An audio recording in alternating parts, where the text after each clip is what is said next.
Yes. మొదటి ప్రశ్న మీకు 12 మార్కుల దానిలో త్రివిధాన్ అభావవాదాన్ ప్రపంచయత. ఇది చూసారా ఏమిటో అంటే ఎప్పుడెప్పుడు వచ్చింది. అది తప్పకుండా మీరు ఒకటి గుర్తుపెట్టుకోవాల్సింది ఏంటంటే ధ్వన్యాలోకంలో క్వశ్చన్ స్కోప్. ఇప్పుడు అలంకార సర్వస్వానికి ధ్వన్యాలోకానికి డిఫరెన్స్ ఏముందంటే ధ్వన్యాలోకంలో క్వశ్చన్ స్కోప్ తక్కువ, కారికలు ఎక్కువ. ఏవైతే మనం అంతా చూస్తే 18-19 కారికలు ఉన్నాయి. ఆ కారికల్లో కూడా మోస్ట్లీ నేను చెప్పేటప్పుడు చెప్పాను కదా, ఈచ్ కారిక ఈజ్ ఇంపార్టెంట్. ఎందుకంటే ప్రతి కారిక ఒక విషయాన్ని అయితే ప్రతిపాదిస్తుంది, ఐదర్ ప్రతిపాదిస్తూ సాగుతుంది లేదా ఇంతకు ముందు చెప్పిన దాన్ని ఉట్టంకిస్తూ సాగిపోతుంది. కాబట్టి మీరు గుర్తుపెట్టుకోవాల్సింది ఏమిటంటే ఈ 18-19 కారికాస్ అవి మీరు యాజ్ ఇట్ ఈస్ గా చాలా చిన్నవి అందమైన కారికలు కూడా. ధ్వన్యాలు నేను వేరే వాటిల్లో ఉదాహరణ శ్లోకాలు మళ్ళీ బైహార్ట్ చేయక్కర్లేదని చెప్తాను, కానీ ధ్వన్యాలోకంలోని ఏవైతే ప్రధానమైనటువంటి కారికలు ఉన్నాయో అవి నిజంగా కూడా చాలా మనోజ్ఞంగా ఉంటాయి. తర్వాత ఎప్పుడో 40 ఏళ్ల క్రితం చదివినా ఇప్పటికీ కూడా మా నాలుక మీద నడయాడుతూ ఉంటాయి. కాబట్టి అవి మీరు కొంచెం మనసు పెడితే it's not at all difficult. పెద్ద పెద్దవి కూడా లేవు. ఒక కావ్యస్యాత్మ ధ్వనిరిది తప్పితే మిగిలినవన్నీ చాలా చిన్న చిన్న కారికలు. అన్ని కూడా కొంచెం అట్లీస్ట్ ఎలా ఉండాలి మీరు అంటే కారిక కారిక మిమ్మల్ని మీరు చూశారు, ఐదర్ ఒక మొదటి పంక్తి లేదా రెండో పంక్తి ఇస్తుంటారు, either first line or second line ఇస్తూ ఉంటారు. దాన్ని మీరు ఏ సందర్భంగా వచ్చింది అని ఐడెంటిఫై చేసుకోగలిగితే దానికి సంబంధించిన డిస్కషన్ అంటే పర్టికులర్ గా ఆ లైన్ కు సంబంధించినటువంటి టోటల్ ఆ లైన్ ఫస్ట్ అయితే సెకండ్ లైన్, సెకండ్ అయితే ఫస్ట్ లైన్ కూడా కొంచెం అన్వయించుకొని తయారుగా పెట్టుకొని అంటే మనసులో పెట్టుకొని దాన్ని గురించి డిస్కస్ చేస్తూ అది ఆటోమేటిక్ మీకు కారికను బట్టి ఏ డిస్కషన్ సంబంధించిందో అర్థమైపోతుంది. కాబట్టి మీరేం చేయాలి, కొంచెం దానికంటే ముందు తర్వాత దాని తర్వాతది ఆ చర్చను పట్టుకుని మీరు అల్లుకుపోవాలి. ఇప్పుడు ఇక్కడ ఎన్నిసార్లు వచ్చిందంటే మీరు చూస్తూనే ఉన్నారు 17-18. ఇప్పుడు త్రివిధాన అభావవాదాన్ ప్రపంచేత అనొచ్చు. అంటే ఇతను క్వశ్చన్ ఇచ్చిన ఎగ్జామినర్ ఎవరైతే ఉన్నాడో చాలా షార్ప్ గా ఉన్నట్టు తెలుస్తోంది. జనరల్ గా ఏం చేస్తారు, అభావవాదాన్ లిఖత అంటారు. అభావవాదాన్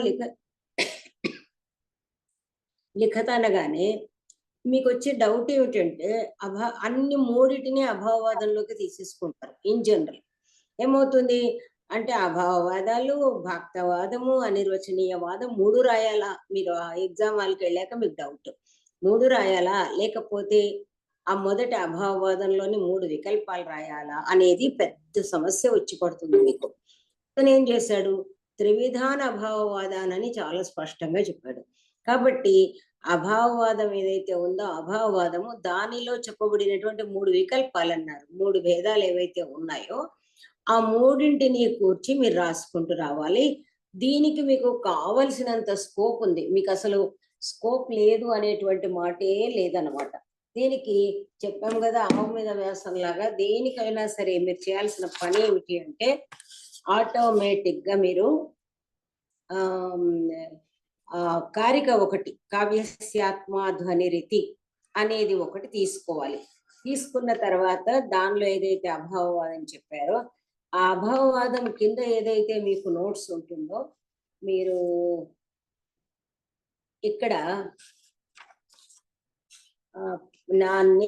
నేను ఇచ్చిన నోట్స్ ఉంటే పేజ్ నెంబర్ 5కి వెళ్తే నేను అప్పుడు మీకు ఇచ్చాను కదా 28 పేజెస్. దానిలో అంటే ఇది ఇంత చదివితే సరిపోతుంది అని మామూలుగా కాకుండా మీకు ఇది చూసుకోవడం అది చూసుకొని అందువల్ల అది ఇప్పుడు చూడండి ఇక్కడ ధ్వనికారుడు చెప్పబోయే వికల్పాలను ముందుగానే వివరిస్తున్నాడు లోచనకారుడు. అందుకే ఇక్కడ తత్ర అభావ వికల్పస్య త్రయ ప్రకారాః అంటూ చెప్పాడు. ఎవరు మనకి అది కూడా అనుకున్నాం మనం, లోచనకారుడు ఎక్కడెక్కడ అవసరమో ఇప్పుడు ఇదే సేమ్ సెంటెన్స్ మీరు వాడొచ్చు. అంటే ఎక్కడో తర్వాత చెప్పబోతాడు ఎవరు, ఆనందవర్ధనుడు, కానీ ముందే ఇతను వివరిస్తాడు లోచనకారుడు. అది మన స్పష్టత కోసం అలా మనం తీసుకుని ఏమేమి ఉన్నాయి అంటే మీకు ఇది ఎందుకు పేజ్ ఇచ్చాను అంటే మీకు ఇక్కడ ఇచ్చాను ఏమని, పేజ్ నెంబర్ 5 శబ్దార్థాలు కావ్య శరీరం, అదంతా చూడండి. శబ్దాలంకారాలు, అర్థాలంకారాలు కావ్య శరీరానికి సౌందర్య హేతువులు. మీరు చూసుకోండి. పేజ్ నేను చెప్పగానే చూసుకుంటే మన అన్ని క్వశ్చన్స్ కవర్ చేసుకోవడానికి టైం మనకు సరిపోతుంది. కాబట్టి ఇక్కడ మీకు ఉపనాగరికాదులు అనేవి ఏమున్నాయో అవన్నీ కూడా ఇతను వివరిస్తున్నాడు. అయితే మనం చెప్పుకోవాల్సింది ఏమిటి అంటే, ఇక్కడ చూడండి, ఇక్కడ నేను ఇచ్చిన దానిలోనే బోలెడంత వచ్చింది మీకు. పేజ్ నెంబర్ 6 లో ఇది రెండవ అభావవాదం. అన్యే బ్రూయుహు కించ వాగ్వికల్పాలు. ఆల్మోస్ట్ మీకు నేను ఇచ్చింది బ్రూమహ తత్స్వరూపం అన్నదాన్ని కానీ మొత్తంగా మీకు నేను ఇక్కడ మీరు అసలు మీరు ఏం చూసుకున్నారో నాకే అర్థం కాలేదు. మీరు ఎందుకు, నేను అదే అన్నాను. పేజ్ నెంబర్ 8కు వెళితే ఇక్కడ గమనించాల్సింది అభావం. నేను మీకు అప్పుడే చెప్పాను, మీకు అక్కడక్కడే క్వశ్చన్స్ అని ఇచ్చానని చెప్పాను దీనిలో నోట్స్ లో. అభావవాదాలు ఏవి అని ప్రశ్నిస్తే ఈ మూడింటిని గురించి చెప్పాలి. అభావవాదుల వికల్పాలు అని ప్రశ్నిస్తే మొదటి అభావవాదంలోని వికల్పాలు వివరించాలి. ఆ వికల్పాలన్నీ కూడా చెప్పాము కదా మనము. ఆ తర్వాత ఇక్కడ ఏదైతే లాస్ట్ కి ఏదైతే యస్మిన్ అస్తి నవస్తు కించన అనేది ఏదైతే ఉందో అందులో ధ్వని అనేది లేదు అనేది ఆ శ్లోకం కూడా మనము చెప్పుకోవచ్చు. ఓకే, కాబట్టి ఇప్పుడు 3 ఏదైతే అభావవాదాలు అన్నాడో మనకి మూలానికి గనుక వస్తే, మన ధ్వన్యాలోకంకి వస్తే, అంటే నేను నాకు యాజ్ ఐ రిమెంబర్ మొత్తంగా చెప్పాను కాబట్టి మీకు అది నోట్స్ ఇచ్చాను. ఇప్పుడు ఇక్కడికి వెళితే మీరు ఏం చేస్తారంటే ప్రథమోద్యోతం పేజ్ నెంబర్ 10 లోని శ్లోకం తీసుకోండి. కావ్యస్యాత్మ ధ్వనిరితి. ఇక్కడ దీనిలో మనం ఏం చేసుకోవాలి, 11వ పేజీ అంటే బుధై కావ్యతత్వ విద్ధి అని ఏదైతే మనకు మూలం ఉందో దాని కింద బాలానందిని అన్ని కూడా చెప్పారు. నేను చిన్న నోట్స్ ఎలాగ ఉంది, ఇప్పుడు గురువు గారు చెప్పింది ఒక్కసారి మీరు చదువుకుంటే అక్కడ మీకు అనుప్రాసాదులు ఇవన్నీ ఉంటాయి అని ఆయన చెప్పారు. వైదర్భి ఇవన్నీ ఉన్నాయి అని చెప్పారనమాట. ఇక్కడ ఇది ఇంకా అంతే. పేజ్ నెంబర్ 11 to 12 ఏదైతే ఉందో ఉపనాగరిక ఉన్నాయి. ఇవి కూడా వింటున్నాము. ఇదేంటి, ధ్వన్యభావవాదాలలో మొదటి వాదం. 3 వాదాలు చెప్పమన్నారు కదా. సో ఇప్పుడు మీరు ఈ ప్రశ్నలో 11 అంటే శ్లోకం కారిక గుర్తున్నంత వరకు అయితే రాయాలండి. ఇది కావ్యస్యాత్మ ధ్వనిరితి అది రాసిన తర్వాత అక్కడ 11 నుంచి 12 దాకా మొదటి పారాగ్రాఫ్ దాకా ఏదైతే నోట్స్ ఉందో అది తీసుకోవాలి. అది మొదటి అభావవాదం. మీరు ఒక్కసారి నాది చూసుకోవచ్చు. ఇక మిగిలిందంతా కూడా మీరు పక్కన పెట్టుకోవచ్చు. తర్వాత మనకేం చెప్తున్నాడు, రెండవది ఎక్కడ వచ్చిందో మీరు చూసుకోవాలన్నమాట. పేజ్ నంబర్స్ ఇస్తాను, మీరు ఎప్పుడైతే ఇప్పుడు చూస్తున్నారు కాబట్టి నోట్స్ తీసుకోండి. ఎందుకంటే ఈ క్వశ్చన్ ఏ విధంగా తిప్పి ఇచ్చినా కూడా ఇప్పుడు నేను చెప్పేది ఏదైతే ఉంటుందో అలా మీరు రాసేస్తే సరిపోతుంది. క్వశ్చన్ తిప్పి తిప్పి ఇస్తారు. ఇక్కడ ఏది, అన్యే బ్రూయుహు పేజ్ నెంబర్ 30 అమ్మా. పేజ్ నెంబర్ 30 తీసుకుని అన్యే బ్రూయుహు. నిజం చెప్పాలంటే ఎవరికైతే కొంచెము సంస్కృతం పట్ల ఆసక్తి, సంస్కృతము కోట్ చేసేటువంటి శక్తి ఉంటుందో వాళ్ళు ఇక్కడ ఈ ఏవైతే ఈ మూలంలో ఉన్నటువంటి కొన్ని అందమైన సెంటెన్సెస్ చెబితే బాగుంటుంది. అది అదే ఇట్ డిపెండ్స్ అపాన్ యువర్. ఎందుకు ఇప్పుడు మామూలుగా నచ తత్సమయాంతపాతిన సహృదయాన్ కాంక్షిత్ పరికల్ప్య అని ఏదైతే చెప్తున్నాడో సకల విద్వన్ మనోగ్రహితాం అవలంబతే ఇలాంటి కోట్ చేశారనుకోండి మీకు కొంచెం మార్కులు ఎక్కువగా వస్తాయి. ఇక్కడ దీనికి కరెక్ట్ గా మరికొందరు ఇలా అనవచ్చు, అసలు ధ్వని అనేది లేదు అని గురువు గారు ఏదైతే కింద ఇచ్చారో నేను అక్కడ ఇచ్చాను. ఇక్కడ ఇది కూడా చూసుకున్నారంటే మీకు అది నోట్స్ కి సరిపోతుంది అనమాట. కొందరిని కూడగట్టుకొని తర్వాత 30 పేజీ చూసుకున్నారు కదా. ఇక్కడ ఏమని 34వ పేజీలో పునరపరేతస్యాభావం అన్యథా కథయు నసంభవత్యేవ ఇలాంటి సెంటెన్స్, చిన్న సెంటెన్స్. నసంభవత్యేవ ధ్వనిర్నామ కశ్చిత్ 1 2 3 అని మీరు వేసుకోవాలి. వేసుకుని ఇక్కడ ఆల్రెడీ పాఠం చెప్పేటప్పుడు కూడా చెప్పాను కాబట్టి ఈ విధంగా అన్ని పెట్టుకుని ఇక్కడ ఏదైతే ఉందో ఏమని కించ వాగ్వికల్పానామానంత్య సంభవత్యపి వా కస్మిశ్చిత్ కావ్యలక్షణ విధాయిభి అనింది మనం అప్పుడు అనుకున్నాం. అలీక సౌహృదయత్వ భావన ముకులిత లోచనే నృత్యతే. ఇక్కడ దాని బాలానందినిలోంచి తీసుకోవాలి. కించ గురువు గారు ఏం చేస్తారు, పునరితి వేరే రాస్తారు, మళ్ళీ కించ అని సెకండ్ మొత్తం మీరు బాలానందిని అని అంటే లోచన పర్యంతం బాలానందిని అనేది ఏదైతే ఉంటుందో అక్కడ దాకా మీరు చదువుకోవాలి. ఈ 3 గనక రాసినట్టయితే you will get full marks. దానికి ఎలా చెప్తాడు, అభావవాదాన్ అంటే అభావవాదాన్ వివృణుత అభావవాదము ఎందుకంటే మీరు జస్ట్ బీ క్లియర్. మీకు అభావవాదం అనగానే మూడింటిని అడుగుతారని అనుకోవద్దు. ఎందుకంటే మూడింటిని అడిగితే సగము ప్రథమోద్యోతం అంతా దాని డిస్కషన్కే వెళ్ళిపోతుంది. మీకు స్పష్టంగా అభావవాదము నంబర్ 1, భాక్తవాదము నంబర్ 2, అనిర్వచనీయవాదం నంబర్ 3. ఇది గుర్తుపెట్టుకోవాలి. ఇది ఏంటి, ధ్వని యొక్క ధ్వని లేదు అనే ప్రతిపక్షాలు అంతవరకు. కానీ అభావవాదాలు 3, రెండవదైన భాక్తవాదం అయితే మనకు నిన్న మొన్నటి క్లాసులో జరిగింది.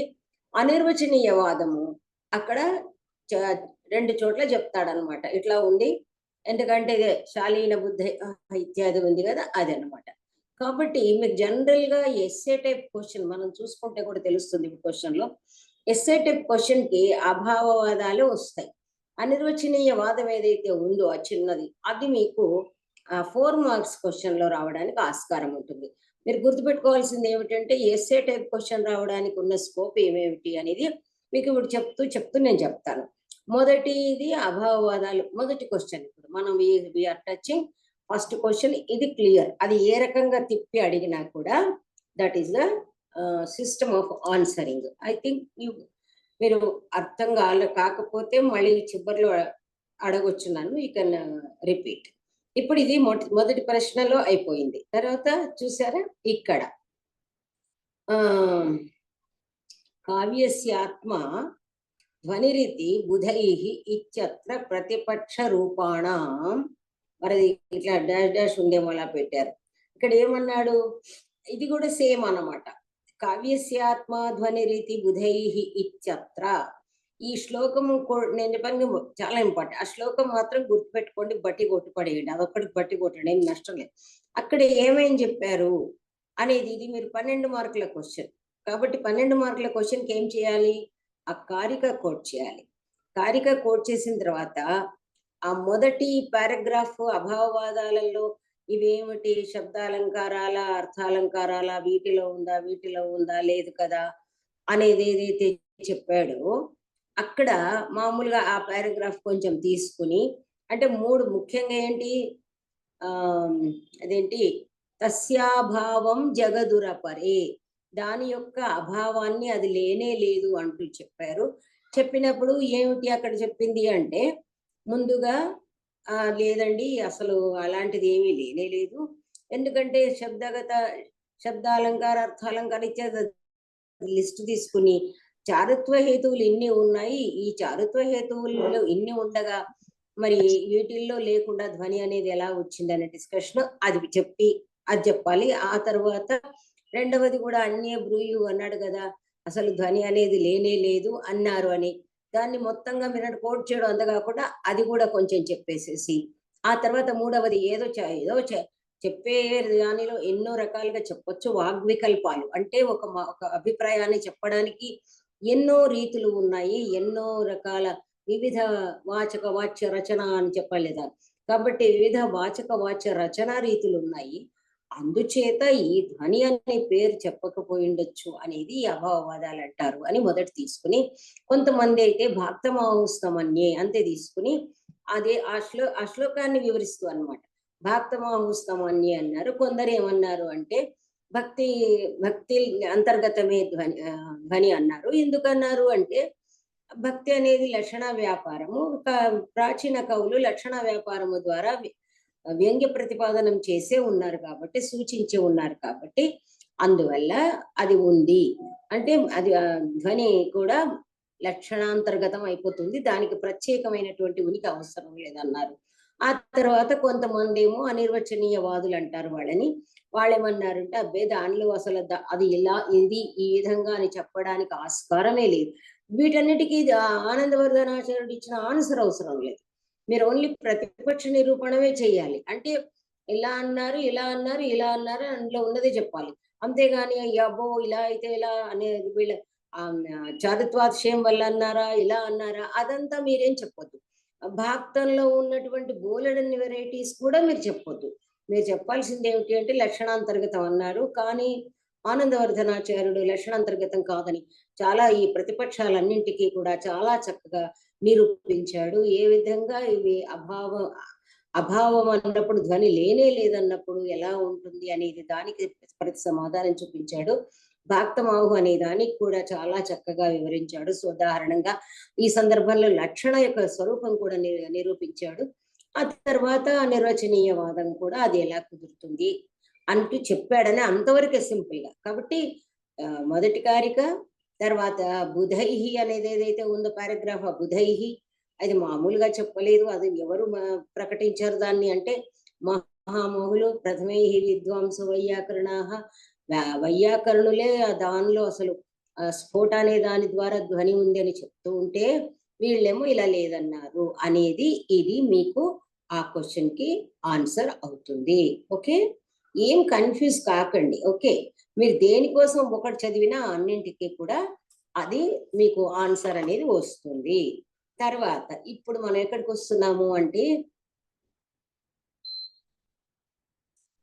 యోర్థ సహృదయ శ్లాఘ్య కావ్యాత్మేతి వ్యవస్థిత. మీకు చూడండి ఈ రెండు అలాగే ఇచ్చాడు వెంటనే. వాచ్య ప్రతీయమానాఖ్యవు తస్య భేదా ఉభవ స్మృతవు. ఒకటే శ్లోకం యొక్క మొదటి లైను రెండవ లైను నేను మీకు నిన్న చెప్పినట్టుగా కంటిన్యూషన్ ఉంది చూడండి. ఇక్కడ ఏదైతే సహృదయ శ్లాఘ్యమైన అర్థము అంటే ఏమన్నాడు, ఒక సహృదయ శ్లాఘ్యమైన అర్థం ఉంటుంది అంటే మీకు ఎక్కడ చెప్పాడు, ప్రతీయమాన అర్థం అని చెప్పాడు కదా. ప్రతీయమానం పునర్న్య దేవ అక్కడి నుంచి చెప్పుకొని రావాలన్నమాట. అది ఎక్కడి నుంచి క్రౌంచద్వంద్వ వియోగోత్థ అన్నట్టు చెప్తూ ఉంటాడు. కాబట్టి ఇక్కడ ప్రతీయమానార్థం అనేది ఒకటి ఉంది. ఆ ప్రతీయమానార్థం అంటే ఏదైతే సహృదయ శ్లాఘ్యం అనేది ఉంటుందో, హృదయ సంవేద్యం అనేది ఏదైతే ఉంటుందో అది మనకి మీకు దీనిలో కారిక నెంబర్ నేను కావ్యాత్మేతి వ్యవస్థ వాచ్య ప్రతీయమానాఖ్యౌ తస్య భేద ఉభౌ స్మృతౌ అనేది ఉంది కదా. కేచిత్పుర లక్షణ కర్ణశాలీన బుద్ధయ్య నేను మీరు నాకు టకటకా చెప్తూ వచ్చారు కదా. ఇక్కడ ధ్వనేరేవ లక్షయితం ఆరబ్ధస్య భూమికాం రచయితం ఇదముచ్యతే. అయితే ఇక్కడ సౌహృదయ శ్లాఘ్యమైన కావ్యాత్మ ఇది మీరు ఏదైతే చదువుకున్నారో ఒకసారి నోట్స్ అంతా చదువుకుని అక్కడి నుంచి అల్లుకుంటూ రావాలి. ఎలా అల్లుకుంటూ రావాలి, ఇక్కడ కావ్యస్యాత్మ ధ్వని అని చెప్పాను కదా. ప్రతిదానికి మీరు ఉపోద్ఘాతంలో మీరు తీసుకోవాల్సింది ఏమిటి అంటే ఆనందవర్ధనాచార్యుడి శ్లోకం ఏదైతే ప్రథమ శ్లోకం ఉందో అది తీసుకోక తప్పదు. That you have to remember. కాబట్టి అక్కడ ఏమొస్తుంది మీకు, ఆనందవర్ధనాచార్యుడు ఎక్కడైతే కావ్యస్యాత్మ ధ్వని అని ప్రతిపాదించిన తర్వాత మెల్లిగా దాన్ని గూర్చి చెప్పడానికి మరి దాని స్వరూపం అంటే ఆ సహృదయ శ్లాఘ్యమైన అర్థం ఏదైతే ఉందో అది ఎన్ని విధాలుగా ఉంటుంది అంటే దాని స్వరూపం ఎలా కావ్యాత్మ అని చెప్పబోతూ ఉన్నాడు. కావ్యాత్మ అని చెప్పినప్పుడు అసలు ఏంటి కావ్యాత్మ, ఆత్మ అని మాట్లాడాల్సి వచ్చినప్పుడు ఏంటి స్వరూపం అనేది జస్ట్ చిన్నగా నేను పాఠంలో చెప్పింది అప్లై చేసుకోవటం అనమాట. అది మనం దాన్ని అవగతం చేసుకున్నట్టుగా తీసుకుని అప్పుడు ఏం చేయాలి, యో అర్థ సౌహృదయ శ్లాఘ్య అనే శ్లోకము మీరన్న నంబర్ 1 లైన్ నంబర్ 2 లైన్ ఏది ఇచ్చినా సరే అది తీసుకుని అది కూడా ఏం చెప్పాడు, ఈ పారాగ్రాఫ్ ఏదైతే ఉందో పేజ్ నంబర్ మీకు పేజ్ నంబర్స్ మీకు దగ్గర ఉంటాయి. 56వ పేజీలో ఇక్కడ కావ్యస్యహి ఇది కూడా మళ్ళీ మీరు ఎవరైతే ఉన్నారో కొంచెము బుద్ధిమంతులంటే చాలా శ్రద్ధగా బాగా చదివేవాళ్ళు అనమాట. కావ్యస్యహి లలితోచ్చ సన్నివేశచారుణ అనేది ఏదైతే ఉందో దాని యొక్క 57లో గురువు గారు బాలానందిని రాశారు కదా. మీరు బాలానందినిలో సార్ ఏం చేశారంటే ప్రతిపదార్థం ఇచ్చారు, కింద దాని ట్రాన్స్లేషన్ కూడా ఇచ్చారు. కాబట్టి మీరు రెండు కలిపి చూసుకున్నట్టయితే మీకు దానికి సంబంధించిన మ్యాటర్ అంతా వస్తుంది. కాబట్టి అది ముందుగా చెప్పుకోవాలి మీరు. ఏది 57వ పేజీలో ఉన్నది ఏదైతే ఉందో అది మీరు చెప్పుకోవాలి.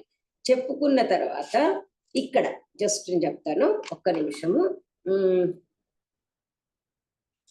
ఇక్కడ మీరు దీనికి ఏం చేయండి, ఈ ఈ 2 లైన్‌లు ఈ శ్లోకానికి సంబంధించి ఒక్కసారి మీరు లోచనకారుడి దగ్గరికి వెళ్ళండి. లోచనకారుడి హెల్ప్ తీసుకోండి. This is page number 58. 58 తీసుకున్నారా? అది చాలా అద్భుతంగా చెప్పారు గురువుగారు. ఏమిటి అంటే, ఇది మీరొకసారి చదివేయండి. 58 పేజీలో చాలా చక్కగా ధ్వని స్వరూపం చెబుతాం అని ప్రతిజ్ఞ చేసి, ఎందుకు అంటే మనకు చెప్పాను కదా మీకు, లోచనకారుడు కొంచెం ముందే చెప్తాడు కాబట్టి, ఇది మీకెక్కడ ఉపకరిస్తుంది అంటే ఇలాంటి ప్రశ్నలకు సమాధానం ఇచ్చేటప్పుడు. కాబట్టి ఈ పారాగ్రాఫ్ చదవండి. ఈ పారాగ్రాఫ్ చదివితే మీకు ఆల్మోస్ట్ దీన్ని ఏదైతే వివరించామో అది మీకు ఎక్కడో రాబోయే దాన్ని ఇక్కడే చెప్తున్నాడు కాబట్టి, అదంతా కూడా మీరు తీసుకున్నారంటే ఈ ఆన్సర్ అయిపోతుంది. దేనికి ఆన్సర్ అయిపోతుంది? ఈ అర్థ సర్వదేశలాగ్య వాచ్య ప్రతీయమానాఖ్యం ఈ రెండింటికి కూడా అయిపోతుంది. ఇది గనక మీరు చూసుకున్నారంటే వాచ్యంతో కలిసి చెప్పడం ఎట్సెట్రా ఒక్కసారి చదవండి. ఓకే, సరే. ఇప్పుడు నెక్స్ట్ ఇంకొకటి చెప్తున్నాడు. మళ్ళీ చూడండి, మూడవది వచ్చింది. మూడవది ఇక్కడ కూడా వాళ్ళు ఏదో కంటిన్యూ ఇచ్చారు. అంటే మీరు ఎక్కడ ఇచ్చింది మీరు కలెక్ట్ చేసుకున్నట్టున్నారు. బౌద్ధ వ్యాకృత సోన్యై కావ్యలక్ష్మ విధాయిభి అన్నప్పుడు మీరు ఏం చేయాలి? తత్ర వాచ్య అనేది కూడా అక్కడి నుంచి వచ్చింది కాబట్టి ఇది మీరేం చేసుకోవాలి? ఇప్పుడు ఇంతకు ముందు నేను చెప్పినటువంటి ఆ పేజీల్లోని నోట్స్ అంతా దీనికి ఉపోద్ఘాతంగా వస్తుంది. అంటే ఇప్పుడు మీరు చేయాల్సింది ఏంటి? Question number 4, question number 5, question number 6, 7 అన్నిటికీ కూడా అక్కడి నుంచి మీరు ఏది ఓన్లీ బాలానందని ఇక్కడైతే నేను మీకు ధ్వని స్వరూపం చెబుతాం, కావ్యానికి శబ్దార్థాలు ఇది మీరు చదువుకోండి. చదివి ఇందులో నుంచి ఇక్కడ అందులో ఏం చెప్పాడు? వాచ్యం అనేది భూమిక లాగా వస్తుంది అని చెప్పడానికి అక్కడ చెప్పేశాడు. చెప్పి ఇక్కడ వాచ్య ప్రసిద్ధ అనేది ముందు చెప్పబోతున్నాడు. వాచ్య ప్రసిద్ధ అన్న చోట ఇక్కడ మీకు ఏం చేయాలి అంటే, ఇది బాలానందిని ఇక్కడ 60వ పేజీలో బాలానందిని మీకు అవసరం లేదు. ఓకే, ఇప్పుడు దేనికి వెళ్ళాలి? మీరు మూడవది తీసుకుని కావ్యలక్ష్మ విధాయిభి అన్నదానికి వెళ్ళేసేసి ఇక్కడ అంటే మామూలుగా ద్వి అంశత్వం అని ఉంది, ఇక్కడ వాచ్య ప్రతీయమానం అని ఉంది, యువతి ముఖం ఎట్సెట్రా ఎట్సెట్రా వాచ్యార్థం. ఇక్కడ ఇది మన చక్కగా పేజ్ నంబర్ 62లో ఏదైతే మీకు బాలానందిని అని ఉందో అది తీసుకోండి అంతే. తత్రైతే అని తీసుకోండి, వివరణ అవసరం లేదు, అది చూసుకోండి. చూసుకుంటే మీకు వాచ్య ప్రసిద్ధ వచ్చేసింది. తత్ర వాచ్య ప్రసిద్ధ ఉపమాదివి అన్న చోట కూడా గురువు గారు ఉపమాదివి ప్రకారై సవ్యాకృత అని అన్నాడు. ఇక్కడ ఎలా చెప్పాడు అంటే, యువతి ముఖం ఉద్యానం మొదలైన లోక ప్రసిద్ధమైనదే వాచ్యార్థం అని అర్థం అని చెప్పేశారు. అది మీరు తీసుకోండి. ఓకే, అక్కడ మీకు సరిపోతుంది. తత్ర వాచ్య ప్రసిద్ధ బౌద్ధ వ్యాకృత సోన్యై కావ్యలక్ష్మ విధాయిభి అన్నిటికీ కూడా ఇప్పుడు కారిక అక్కడి నుంచి 2, 3 కారిక లోచనకారుడిది గురువు గారు ఇచ్చిన బాలానందిని లోచనకారుడు ఏదైతే వ్యాఖ్యానించాడో అది తీసుకున్నారంటే మీకు ఏది ఇచ్చినా కూడా నోట్స్ మాత్రం అదే ఉంటుంది. అది మీకు ఎస్సే టైప్ కి కవర్ అయిపోతుంది. ఇప్పుడు ప్రతీయమానం పునరన్య దేవ ఇక్కడి నుంచి ధ్వన్యాలోకల ప్రతీయమానం పునరన్య దేవ నుంచి ఇక్కడ ఏది ఉంది? 63లో మీకు అనువాదం ఇచ్చాడు. మహాకవుల వాక్కులలో అని ఉంది కదా, అది తీసుకోండి. అది తీసుకున్న తర్వాత ఈ లోచనకారుడు కూడా ఇక్కడ ఒక్క నిమిషం మన దీనిలో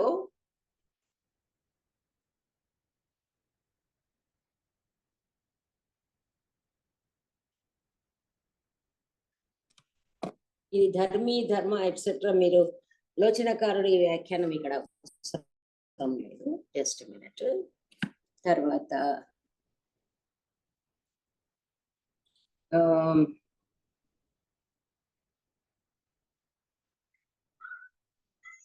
ఇదంతా అవసరం లేదు. ఓకే,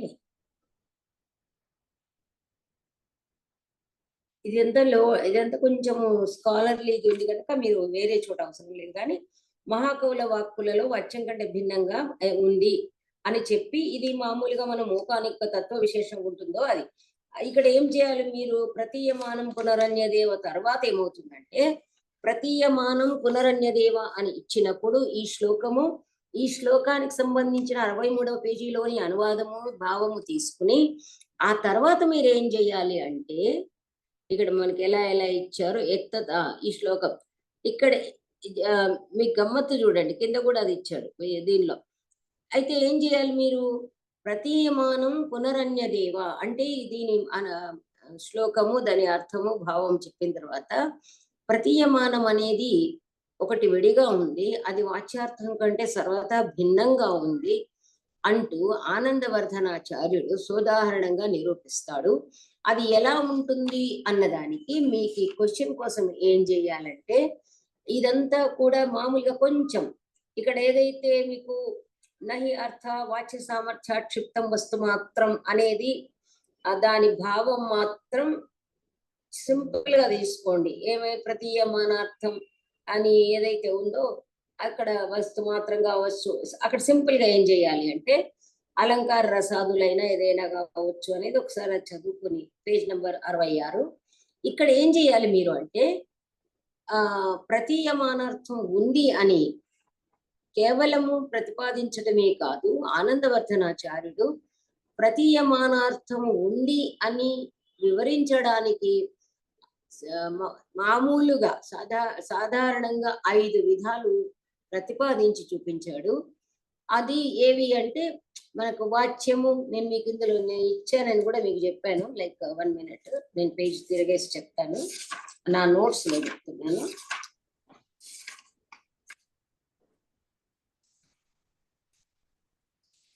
మీకు అసలు యాక్చువల్గా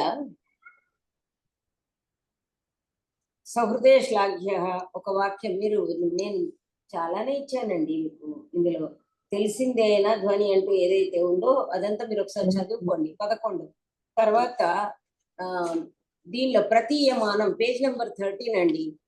నేను చాలా స్పష్టంగా ఇచ్చాను, ఇదంతా ఒకసారి చదువుకోండి. గురువు గారు రాసింది కూడా చదువుకోండి. ప్రతీయమానమైన అర్థం వాచ్యం యొక్క సామర్థ్యం చేత ఊహించ ఆ నోట్స్ మీకు అది దానిలోని అదంతా అర్థం కాదు కాబట్టి మీకు ఇక్కడ పేజ్ 63 బాలానందిని నేను అవన్నీ ఇచ్చానండి, మీరు అది దగ్గర పెట్టుకోలేదేమో. తర్వాత సర్వథా భిన్నమై ఈ ప్రతీయమానార్థం అనడానికి ఎలా ఉంటుంది అన్న చోట మీకు పేజ్ నెంబర్ 14 నేను ఇచ్చినటువంటి నోట్స్ చూసుకోండి. ఓకే, మీకు శ్లోకాలు పేజెస్ కూడా ఇచ్చాను. పేజ్ నెంబర్ 71, 98 మీరు ఇదిగా. తర్వాత అది ఎలా ఉందో నేను ఇచ్చిన టేబుల్ లాగా కూడా ఇచ్చాను, that is page number 14. So అది చూసుకున్నట్టయితే ఇంకా మీకు మళ్ళీ నేను రిపిటేషన్ అనేది అవసరం లేదు. ఆ విధంగా ఈ విధంగా ఇలా ఉంది, వాచ్యంలో విధిగా ఉంటే ఇందని జస్ట్ మీకు ఓపిక ఉంటే మీకు అది గుర్తుంటే భ్రమధార్మిక నేను ఆ లైన్లు కూడా మీకు పెట్టాను. భ్రమధార్మిక నేను ఇచ్చినంత మాత్రం ఇచ్చి డాష్ డాష్ అని దానికి చెప్పినా సరిపోతుంది అన్నమాట. ఇది ఎస్ఏ టైప్ కి. ఓకేనా, మీకు అర్థమైందని నేను అనుకుంటున్నాను. కాబట్టి ఇక్కడ ఏమైంది, ప్రతీయమానం పునరన్యదేవకి ఇలా చెప్పాలన్నమాట. ప్రతీయమానం అనేది విడిగా ఉంది. ఎలా ఉంది చూసారా ఈ శ్లోకంలో? విధి ఇక్కడ వాచ్యంలో నిషేధం ఉన్నా అక్కడ వాచ్యంలో విధి ఉన్నా అక్కడ నిషేధం ఉంది. ఇక్కడేమో నిషేధం ఉన్న విధి ఉంది. అనుభయ అది వాచ్య విధి ఉంది, అనుభయ రూపము, నిషేధం ఉండి అనుభయ రూపం. ఇలాంటివన్నీ కూడా మీకు 5 ఇచ్చారు, అది మీరు చూసుకోండి. Because I have given the notes to you also. తర్వాత అత్తాత్ర నిమజ్జతి, ఇది కొంచెము గుర్తుపెట్టుకోవాలి మీరు. శ్మశ్రూరత్ర నిమజ్జతి ఉంది కదా, అది అత్తాత్ర నిమజ్జతి. యాక్చువల్లీ అత్తాత్ర నిమజ్జతి అని ఉందో లేదో అది అక్కడ ఎలా ఉందో కానీ, అత్రాహం దివసకం ప్రలోకయ, ఇది మీరు ప్రాకృతిది ఇచ్చినా కూడా కొంచెం గుర్తుపట్టుకుంటే సరిపోతుంది ఏమండి. అదే దేనికన్నమాట. తర్వాత ఈ నెక్స్ట్ వచ్చింది ఏమిటి, కావ్యస్యాత్మ సయేవార్థ తథాచాది కవేపురా. ఓకే, ఇది నెక్స్ట్. నేను దానికి కూడా ఇచ్చాను నోట్స్, మీకు పేజ్ నెంబర్స్ కూడా ఇచ్చాను, అది తీసుకుంటే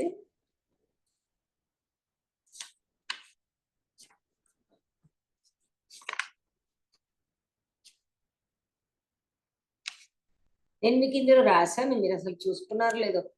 ఇక్కడ కావ్యస్యాత్మ 5వ కారిక తర్వాత పేజ్ నెంబర్ 2 చదవాలి. తర్వాత కారికలు మీరు అసలు ఏం చదివారు నాకేం అర్థం కావట్లేదు ఇప్పుడు. సరే,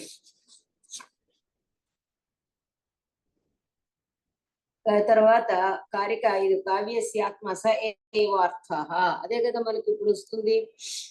ఎస్, పేజ్ నెంబర్ 18లో నేను ఇచ్చానండి, చూసుకోండి. సో ఇది చాలా డీటెయిల్గా ఇచ్చాను, అది చూసుకోండి. తర్వాత ఇందులో భరతుని రస సిద్ధాంతము ఎట్సెట్రా బాగానే అందులో బాగానే ఇచ్చాను నేను. మధురమైన మాత్రమైన శ్లోకం పేజ్ నెంబర్స్ లో ఇచ్చాను. ఓకే, ఇప్పుడు ఇక్కడ మీ దీనిలో నోట్స్ చూసుకున్నట్టయితే దీని తర్వాత క్రౌంచద్వంద్వ వియోగత్థ అక్కడ కాళికాసు తిరగేస్తారు. వచ్చే విధి రూపే ఇక్కడ ఇంకొకటి నేను ఇది మీకు ఇచ్చానండి, ఏది తృతీయస్తు రసాది లక్షణ అని ఇక్కడ వీళ్ళు ఎక్కడ ఇవ్వలేదు. కానీ మీరు ఏం చేయాలి అంటే వాచ్య తర్వాత చాలా పెద్ద డిస్కషన్ ఉంది, బట్ వీళ్ళు ఇది ఏంది అంటే రసాది లక్షణమైన దానిని ఎలా చెప్పాలి అనేది ఉంది. నేను మీకు చాలా ఎక్స్ప్లెయిన్ చేశాను, నోట్స్ లో కూడా ఇచ్చాను. అది ఇవ్వకుండా వీళ్ళు ఓన్లీ కారికలే ఇచ్చారు కాబట్టి మీరు కొంచెం అర్థం కొంచెం గుర్తుగా ఉంటే గనక తృతీయమైనటువంటి అంటే ఏదైతే అలంకార మనకి ఏమన్నాడు, వస్తుధ్వనిని చూపించాడు, అలంకార ధ్వని తర్వాత చెప్పబోతా అన్నాడు, తృతీయస్తు రసధ్వని అన్నమాట. ఆ రసధ్వనిని గురించి చెబుతూ అంటే ప్రతీయమానార్థాన్ని ప్రతిపాదించిన తర్వాత just go to my notes, ప్రతిపాదించిన ఆ కనెక్టివిటీ ఉందన్నమాట అందులో. ప్రతిపాదించిన తర్వాత రసధ్వని యొక్క స్వరూపాన్ని చెప్పబోతూ అప్పుడు ఏం చేశాడు అంటే ఈ వాల్మీకిని ఉదాహరించాడు అని చెబుతూ అక్కడికి రావాలన్నమాట. కాబట్టి ఇది డిస్కషన్ చాలా ఉంటుంది, నేను చాలా 2-3 క్లాసులు తీసుకొని కూడా చెప్తాను. కావ్యస్యాత్మ స ఏవార్థ కారిక 5. సో కారిక 5 నేను అందులో కూడా ఇచ్చాను, చాలానే ఉంది నోట్స్ లో, డీటెయిల్ గా చూసుకోండి. అండ్ పేజ్ నెంబర్ 122 అక్కడ కింద ఏదైతే ఉందో ఉపలక్షణం అని చెప్పుకుంటూ కూడా అదే నిన్న చెప్పుకున్నాం. ఇక్కడ ఏం చేయండి మీరు అంటే పేజ్ నెంబర్ 122లో ఏదైతే ఉందో కింద ఉన్నటువంటి ఆ కారిక ప్లస్ వృత్తి అంటాం మనం, వృత్తి యొక్క అనువాదము గురువు గారు ఇచ్చింది చదువుకోండి. చదువుకున్న తర్వాత ఏం చేయండి అంటే కింద ఏవం ప్రతీయమానం పునర్ ఇక్కడ లోచనకారుడి ఏదైతే ఉందో పేజ్ నెంబర్ 123లో ఇది పారాగ్రాఫ్ తీసుకోండి మీరు. ఏది లోచనం ఏవం ప్రతీయమానం పునరన్యదేవ అనే దాన్ని ట్రాన్స్లేషన్ ఏదైతే ఉందో, భావం ఏదైతే ఉందో బాలానందిని, ఇది తీసుకోండి. దిస్ హెల్ప్స్ యూ, దీనికి మార్కులు రావడానికి మీకు సహాయపడుతుంది. ఎలా ఎందుకంటే వాళ్ళ ఉద్దేశం ప్రకారం మనం లోచనంతో సహా చదివామని కదా వాళ్ళ అభిప్రాయం. లోచనంలో ఉన్నదంతా నేను మామూలు నా మాటల్లో చెప్పాను. ఇక్కడ ఈ విధంగా ప్రతీయమానం పునరన్యదేవ అనే దాని చేత ధ్వని స్వరూపం వివరించబడింది. ఇప్పుడు ఇతిహాసం చెప్పడం అనే వ్యాజం చేత ధ్వనియే కావ్యాత్మ అని చెబుతూ ఇదంతా చెప్పాడు. మూడవదైన రసధ్వని అని గ్రహించాలి, నిజానికి రసం ఒక్కటే ఆత్మ. ఇదంతా కూడా మీరు జస్ట్ ఈ పారాగ్రాఫ్ చదవండి, చదివి మీకు గుర్తున్నంతకు రాయండి. ముందుగా అయితే కారిక యొక్క భావము, ఎప్పుడైతే ప్రతీయమానం పునరన్యదేవ అంటూ ఆత్మస్వరూపమైనటువంటి ఏమన్నాడు ఇక్కడ కావ్యస్యాత్మ. ఇక్కడ మీరేం చేయాలి, you have to take the help of first మన ఇంట్రొడక్టరీ కారిక. ఆనందవర్ధనాచార్యుడు ప్రతిపాదించినటువంటి కావ్యస్యాత్మ ధ్వని రీతి అని ఏదైతే ఉందో, కావ్యస్యాత్మ అని ఏదైతే ఆనందవర్ధనాచార్యుడు ప్రారంభించాడో ఆ ఆత్మస్వరూపం ఎలాంటిది అని చూపడానికి ఇక్కడ మన వాల్మీకి మహర్షి యొక్క శ్లోకాన్ని ఉదాహరణకు తీసుకున్నాడు అనేది మీరు తీసుకుని అక్కడ కావ్యస్యాత్మ స ఏమార్థ, ఎందుకంటే ఊరికే లక్షణం ఊరికి ఒక మాట చెప్తే సరిపోదు, దాన్ని సుదాహరణంగా నిరూపించాలి. కాబట్టి ఇక్కడ వాల్మీకిని ఉదాహరిస్తూ అందులో ఆ కావ్యం ఏదైతే ఉందో ఆ కావ్యంలోని రసము కరుణ రసం అని ప్రతిపాదించడం. ఇది చేసింది కూడా మొట్టమొదటిసారిగా రామాయణం కరుణరసం అని ప్రతిపాదించింది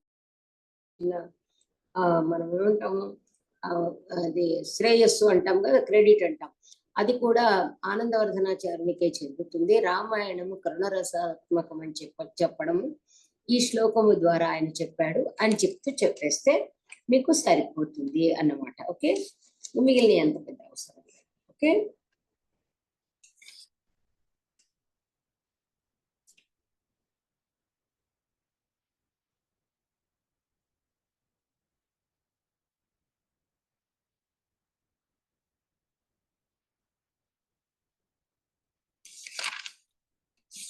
నెక్స్ట్ నెక్స్ట్ దేనికి వెళ్దాం. నెక్స్ట్ ఇది కరెక్ట్ గానే దీని వెనకనే ఏదో వరుసగానే ఉన్నాయి మనకు. అంటే ఈ క్వశ్చన్స్ కలెక్ట్ చేసిన వాళ్ళదే ఉంది ఈ ప్రతిభ అంతా. సరస్వతి స్వాదు తదర్థ వస్తు నెక్స్టే వచ్చింది చూడండి. దీనికి ఏం చేయాలి మీరు?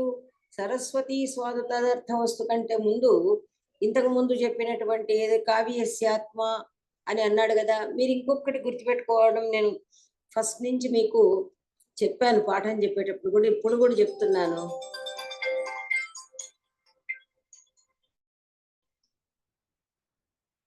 హలో మా తల్లి, ఐఎమ్ బిజీ బిజీ, ఇప్పుడు కాదు. సో ఇక్కడ మీకు సరస్వతి స్వాదు తదర్థ వస్తు నిష్యందమాన మహతం అన్నప్పుడు యత్తు తత్తు వచ్చింది అంటే మీరు అదే సో యో అర్థ సో అర్థ తత్తు ఇవన్నీ కూడా మీకు అన్ని రసాన్ని ఉద్దేశించి చెబుతున్నాయి అనుకోవాలి. ఎందుకంటే స ఏవార్థ అన్నాడు. ఏది స ఏవార్థ? మన ఆది కవే పురా అని చెప్పాడు. ఏ అర్థం అది? సౌహృదయ శ్లాఘ్యమైన అర్థము. ప్రతి చోట మీరు ఒక చోట రాసుకోండి. ఎన్ని ప్రొనౌన్స్ వస్తాయి, ఎన్ని సర్వనామ శబ్దాలు వస్తాయో, ఎత్తు తత్తు స అనేది, అవన్నీ కూడా ఇక్కడ ప్రధానమైనటువంటి కావ్యాత్మ స్వరూపమైనటువంటి ఒకనొక మనోజ్ఞమైన అర్థం, సౌహృదయ శ్లాఘ్యమైన అర్థం అని గుర్తుపెట్టుకోండి. గుర్తుపెట్టుకుంటప్పుడు మీకు ఏమవుతుంది? సో అర్థ అక్కడి నుంచి ఉంది చూడండి. సరస్వతి స్వాదు తదర్థ వస్తు. తదర్థ వస్తు అంటే ఏంటి? మనోజ్ఞమైనటువంటి ఆ అర్థ వస్తు అంటే అర్థం అనేటువంటిది అనమాట. ఆ అర్థాన్ని కలిగించేటువంటి ఒక వస్తుధ్వని అంటే ఏంటి? వస్తువు అంటే ఒక మ్యాటర్, ఒక విషయం అన్నమాట. అలంకారం అంటే అలంకారం, రసం అంటే రసం. కాబట్టి తదర్థ వస్తు నిష్యందమాన మహతాం కవీనాం. కాబట్టి ఈ శ్లోకం తీసుకోవడము వస్తుతత్వాన్ని అంటున్నాడు. తదర్థ వస్తు దాని యొక్క తత్వాన్ని అని చెప్తున్నాడు. ఆ వస్తుతత్వాన్ని స్రవిస్తున్నా అని గురువుగారు చెప్పారు. నా దానిలో కూడా నేను అక్కడ ఇచ్చే ఉంటాను. సో తర్వాత ఏం చేయాలంటే లోచనంలో ఎంతవరకు అవసరం అంతవరకే ఇస్తాను. ఓకే, చూడండి ఇక్కడ మన పేజ్ నంబర్ 134 బాలానందిని చూసుకోండి. బాలానందిని తీసుకుని ఈ వాగ్దేను వద్దండి, ఓన్లీ ఏవమితి అనేది ప్రతీయమానార్థం కావ్యాత్మ అనే విషయాన్ని అని అది ఏదైతే ఉందో ఆ పేరా మాత్రం తీసుకోండి. దానికి ఏదైనా ఒక మీరు గుర్తు పెట్టుకోండి. ఆ పేరా ఇట్లా సమ్ బ్రాకెట్ ఏదో చేయడం చేస్తుంటుంది కదా, మీరు జస్ట్ ఈ భట్టనాయకుడు ఇదంతా ఏం అక్కర్లేదు. ఎక్కడ దాకా అంటే ఇప్పుడు వస్తు శబ్దానికి తత్వం అని అర్థం అని చెప్పినట్లయింది అన్నాడు. మొత్తం మీద అర్థ వస్తువు అనే దానికి అర్థతత్వం అని అర్థం అని తేలింది. నిశ్చందమాన అనేది అంతే. ఇక ఈ విషయం భట్టనాయకుడు అది చెప్పింది, మీరు వాగ్దేనం అవసరం లేదనమాట. ఓకే, ఇంకా చాలా ఉన్నాయన్నమాట, అవన్నీ అవసరం లేదు మనకు.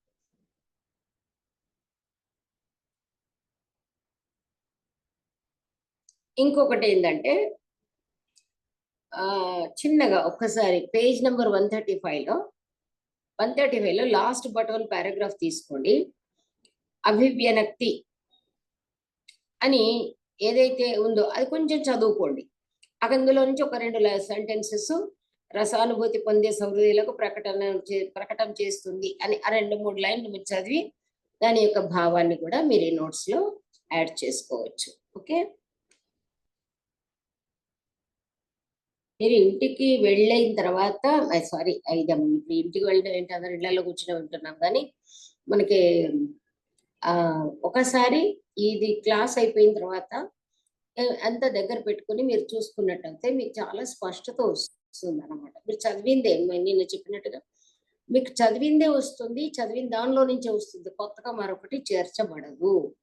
తర్వాత ఏమన్నాడు? సరస్వతి స్వాదు తర్వాత అలా అది చెప్పారు. చెప్పిన తర్వాత శబ్దార్థ శాసన జ్ఞానం నిన్ననే మాట్లాడుకున్నాం మనం. ఇక్కడ దీనిలో ఇది వచ్చింది మీకు, పైన కూడా వచ్చినాయి 4 మార్కులు వస్తే కారిక మాత్రమే తీసుకోవాలి. అలా కాకుండా వస్తే దీనికి మీకు పెద్ద పారాగ్రాఫ్ నేను చెప్పాను. ఓన్లీ శ్లోకము 4 మార్కుల క్వశ్చన్ అయితే తీసుకోవాలి. 4 మార్కుల క్వశ్చన్ కాకుండా మన ఎస్సే టైప్ లో 12 మార్కులది వస్తే మీరు ప్రతీయమానం పునరన్యదేవ నుంచి చెప్పుకుంటూ రావాలి. అంటే భావం అన్నమాట. శ్లోకాలు కోట్ చేయండి. ప్రతీయమానం పునరన్యదేవ చెప్పాలి. తర్వాత సో అర్థ అనేదైతే ఉందో తథాచాది కవే పురా అనేది చెప్పాలి. అలా చెప్తూ మరి అలాంటిది మరి ఎందుకు తోచట్లేదు అంటే ఇక్కడ ఏం చెప్తున్నాడు, మరి ఇదంతా ఉన్నప్పుడు అందరికీ సహృదయ గ్రాహ్యం కావాలి, అందరికీ కూడా గ్రాహ్యం కావాలి కదా అంటే ఇక్కడ చెప్పాడు శబ్దార్థ శాసన జ్ఞాన మాత్రేణ నవేద్యతే అని. ఇక్కడ దానికి మీరు అని ఇలా చెప్పాడు అని చెప్పేసి అక్కడ దాకా చెప్పాలన్నమాట. ఇది 7th కారికకు ముందున్న 2-3 కారికల భావాన్ని కలుపుకొని ఇది చెప్పాలి. దీని భావం కూడా మనకి 137 పేజీలో ఉంది కాబట్టి ఇది చాలా మంచి చక్కగా ఇచ్చారు. ప్రతీయమానార్థం ఎందువలన శబ్దార్థ శాస్త్రాల జ్ఞానం ఉన్నంత మాత్రాన తెలియబడదు. దీనికి నేను కూడా అందులో నా నోట్స్ లో రాశాను. ఇక్కడ కూడా పేజ్ నెంబర్ 137 లో ఉన్నటువంటి కారిక యొక్క అర్థము, తర్వాత వృత్తి యొక్క భావము, ఆ 2 కూడా మీరు తీసుకోవాలి, తీసుకొని చెప్పాలన్నమాట. అసలు ఇక్కడ మళ్ళీ లోచనలు అక్కడ నుంచి చెప్తూనే ఉంటాడు. ఒక నిమిషం చూడండి. ఇక్కడ వెరీ గుడ్, బాగుంది. 138కి వెళ్ళండి. 138 పేజీలో అంటే లోచనకారుడు ఇక్కడ ఇంకా కొంచెం డీటెయిల్స్ ఇచ్చాడు, అందుకే లోచనం. సో బాలానంది నేను ఉంది చూడండి, అది చదివేసేయండి. ఓకే, చదివేసేయండి. అది 138 బాలానందిని ప్రతీయమానం పునరన్యదేవ అక్కడి నుంచి చెప్తున్నాడు. చూసారా మీరు? నేను ఇందాక అన్నట్టు అనేకారికలో సూచింపబడిన స్వరూప భేద ఇది కాకుండా వాచ్యార్థాన్ని తెలుసుకోవడానికి కావాల్సింది ఏదంతా అనేది అయితే ఉందో ఒక్కసారి చదువుకోండి. కావ్యం యొక్క తత్వమైన ఏ అర్థం ఉన్నదో దాని భావన అని అదంతా మనకు అర్థమయ్యేట్టుగా చెప్పాడు లోచనకారుడు. ఓకే,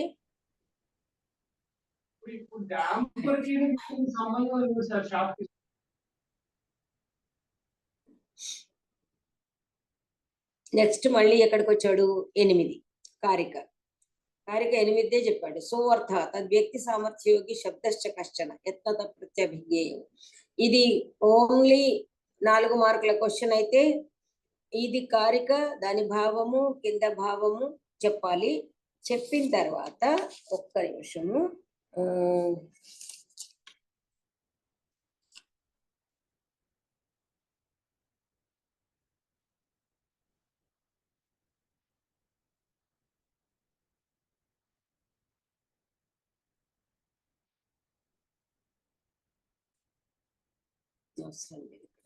ఓకే, ఇది చెప్పినప్పుడు ఎస్సే టైప్ గా మనకి ఇచ్చినప్పుడు ఏం చెయ్యాలి? యత్నత ప్రత్యభిజ్ఞేయో సో అర్థ మనకి ఏమొచ్చింది? తదర్థ వస్తు సో అర్థ అంటే ముందుగా అక్కడ కూడా ఏం చేయాలి? ప్రతీయమానం వాచ్య వ్యతిరేకణో వ్యంగ్యస్య సద్భావం ప్రతిపాద్య అనేది అయితే ఉందో అది కూడా తీసుకుని తస్య ప్రాధాన్యం అంటే వాచ్యార్థం చెప్పి వ్యంగ్యార్థం యొక్క ప్రాధాన్యాన్ని చెప్తూ ప్రతిపాదిస్తున్నాడు అని చెబుతూ, దీనికంటే ముందు మనము ఏదైతే 2-3 కారికలు ఉన్నాయో ఎస్ఏ టైప్ క్వశ్చన్కి వచ్చేటప్పటికి అంతకంటే ముందు ఉన్నటువంటి ప్రతీయమానం పునరన్యదేవ అని చెబుతూ అది ఎలా ఉందో మహాకావ్యాలలో అని చెబుతూ వచ్చాడంటూ, దానికంటే ముందు ఉన్నటువంటి అది కేవలం మహాకవుల రచనల్లో మాత్రమే కనబడుతుంది, అంతటా కనబడదు అని చెబుతూ ఆత్మస్వరూపంగా ఆ విధంగా అక్కడి నుంచి కొంచెం ఆ 3-4 కారికల భావం తీసుకుని మీరు ప్రయాణం సాగించి ఈ శ్లోకం యొక్క అర్థాన్ని మనము చెప్పాలి. ఇక్కడే నేను మీకు చెప్పాను మహాకవిత్వం అని ఎలా వస్తుంది, మామూలుగా అయితే మహాకవి అనబడడు అని. ఇక్కడ మీకు నేను పాఠం చెప్పినప్పుడు చెప్పాను, ఇప్పుడు మళ్ళీ చెబుతున్నాను. అండర్లైన్ చేసుకోవాల్సింది ఏంటంటే ఇక్కడ వ్యంగ్య వ్యంజకాభ్యామేవ మహాకవిత్వ లాభ. ఇది వ్యంగ్య వ్యంజకాభ్యాం పాఠం చెప్పినప్పుడు కూడా చెప్పుకుంటాను, అండర్లైన్ చేసుకోండి. ఎందుకంటే ధ్వనికి ప్రాణం ఇది. అక్కడ నిన్న కూడా మనకు వచ్చింది వాచ్యవాచక రచన మాత్రేణ వాచ్యవాచకాలు ధ్వనికి ఆశ్రయం కాదు అని ఏదైతే భక్తవాదంలో కూడా ప్రతిపాదించాడో, అంటే మళ్ళీ ఉట్టంకించాడో, దానికి ఇక్కడ మీరు ఈ అండర్లైన్ చేసుకుని చాలా స్పష్టంగా చెప్పాడు ఎవరు ఆనందవర్ధనాచార్యుడు ఏమిటంటే ఎప్పుడైనా సరే వ్యంగ్య వ్యంజకాలు మాత్రమే వాటి వల్లనే ఉంటుంది, వాచ్యవాచకాలతో వ్యంగ్యం ఉండదు, కావ్యాత్మైనటువంటి ధ్వని కూడా ఉండదు, కాబట్టి వాళ్ళు మహాకవిత్వ లాభం ఉండదు వాళ్ళకి అని చెప్పాడు అనమాట. సో అది ముందు నుంచి తీసుకొచ్చుకుని ఇక్కడ చెప్పాలన్నమాట. ఓకే, తర్వాత ఆలోకార్థి, ఇది వాచ్యార్థానికి సంబంధించినటువంటిది. ఇక్కడ ఏదైతే ఉందో వాచ్యార్థానికి సంబంధించిన దానికి మీరు ఏం చెయ్యాలి అంటే, దీనికి ముందుగా మీరు ఉపోద్ఘాతంగా ప్రతీయమానం పునరన్యదేవ అది ఉంది కదా, విభాతుల తర్వాత అది ఉంది కదా, యో అర్థ సోదశ్లాఘ్య కావ్యాత్మేతి వ్యవస్థిత, అదేముంది, వాచ్య ప్రతీయమానాఖ్యం తస్య భేద ఉభౌ స్మృతౌ. ఎప్పుడైతే వాచ్యార్థానికి సంబంధించినటువంటిది టాపిక్ వచ్చి స్టార్ట్ అవుతుందో దానికి ఉపోద్ఘాతంగా మీరు ఆ శ్లోకం తీసుకోవాలి. ఏదైతే వాచ్య ప్రతీయమానాఖ్యం తస్య భేద ఉభౌ స్మృతౌ అనేది అక్కడి నుంచి తీసుకుని ప్రతీయమానార్థాన్ని గురించి చెప్తూ వ్యంగ్యార్థం అంటే వ్యంగ్యాతిశయం అనండి, సింపుల్ గా కొట్టిపారేయచ్చు. వ్యంగ్యాతిశయము ధ్వని అయినప్పటికీ కూడా మరి వాచ్యార్థం కూడా ఉంది కదా, దాని యొక్క స్థానం ఏమిటి అని కూడా ఆనందవర్ధనాచార్యుడు చాలా చక్కగా వివరించాడు. దానికి ఏమని చెప్పాడు అంటే, ఇప్పుడు ప్రతీయమానం పునర్నిదేవ కూడా మీరు దాని భావం చెప్పుకోవచ్చు. తర్వాత ఏమన్నాడు అంటే సారీ ఏమిటి, వాచ్య ప్రతీయమానాఖ్యం అనే శ్లోకాన్ని ఉదాహరించి, వాచ్య ప్రతీయమానాలు అనే రెండు ఉన్నాయి. ఇక్కడ చాలా మంది, చాలా మీరు చెప్పొచ్చు కూడా, ఈ విషయంలో కొంతమంది అలంకారికులు దాన్ని గురించి చాలా చక్కగా చర్చించారు. అంతవరకు ఆ చర్చ మీరు చెప్పక్కర్లేదు. అయితే ఆనందవర్ధనాచార్యుడు వాచ్య వ్యంగ్యాలు రెండిటినీ కూడా నిరూపించడానికి ఈ శ్లోకంలో తీసుకున్నాడు. తీసుకుని అసలు వ్యంగ్యమే ప్రధానమైనప్పుడు వాచ్యం ఎందుకు ప్రస్తావించాల్సి వచ్చింది అన్నప్పుడు ఆలోకార్థీయతాదీపశిఖాయాం అని చెబుతూ, వాచ్యం లేకుండా ముందుకు సాగలేము కాబట్టి వాచ్య ప్రాధాన్యం చెప్పే శ్లోకం ఇది అని, శ్లోకము కింద ఉన్నటువంటి భావము మొత్తం ఏదైతే పేజ్ నెంబర్ 143లో బాలానందిని ఉందో అది మొత్తం చదువుకోవాలి. చదువుకున్న తర్వాత మళ్ళీ దాన్ని అంతతోటి ఆపొద్దు. అది 4 మార్కుల క్వశ్చన్ అయితే అంతవరకే ఆపొచ్చు. బట్ ఎస్ఏ టైప్ లో వచ్చింది మీకు ఇక్కడ 12 మార్కులకు అన్నప్పుడు మళ్ళీ వెంటనే యథాపదార్థ ద్వారేణ అని అదంతా తీసుకుని కింద అక్కడ దాకా మీరు తీసుకోవాలన్నమాట. అర్థమైందా? సో ఈ ప్రత్యేక మీకు ఎందుకు అవ్వండి, కానీ అంతవరకు మీరు ఆ తర్వాత అంటే ఈ రెండు కారికలది మీరు చెప్పాలన్నమాట. అప్పుడు చెప్పినప్పుడు ఏమవుతుంది అంటే వాచ్యార్థ ప్రాధాన్యం ఎలా ఉంటుంది అని చెప్పేసి, వాచ్యార్థ ప్రాధాన్యం కూడా పోకుండా దానికి మీకు చాలాసార్లు చెప్పాను, ప్రాధాన్యం ప్రాథమ్యం అని చెప్పాను.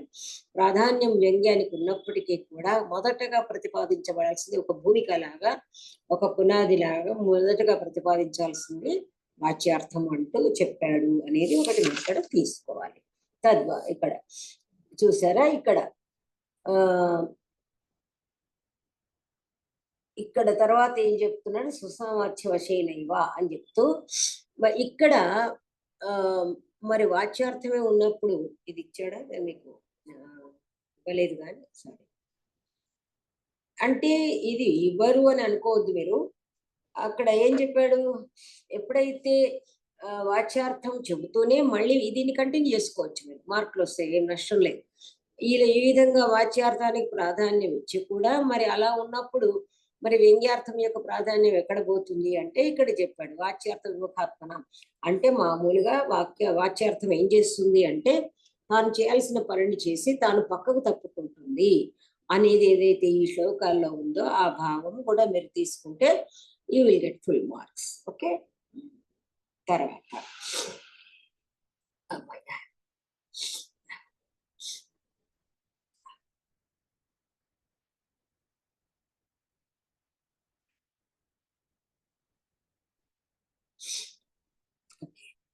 ధ్వని లక్షణం సవిస్తరం విశదయత. ఇది మామూలుగా ఇక్కడ ధ్వని లక్షణం అనేది ఏదైతే ఉందో వీళ్ళు ఇది మొత్తము చదివిన తర్వాత ధ్వనేహ లక్షణం సోపపత్తికం విశదయత తస్మాత్ అన్యో ధ్వని ఇత్యాదులు ఉన్నాయి కదా, అక్కడ ఆ టైప్ లో వెళ్ళిపోతుంది అనమాట. ఉండండి ఒక నిమిషం, దీనిలో ఎక్కడ చెప్తాను.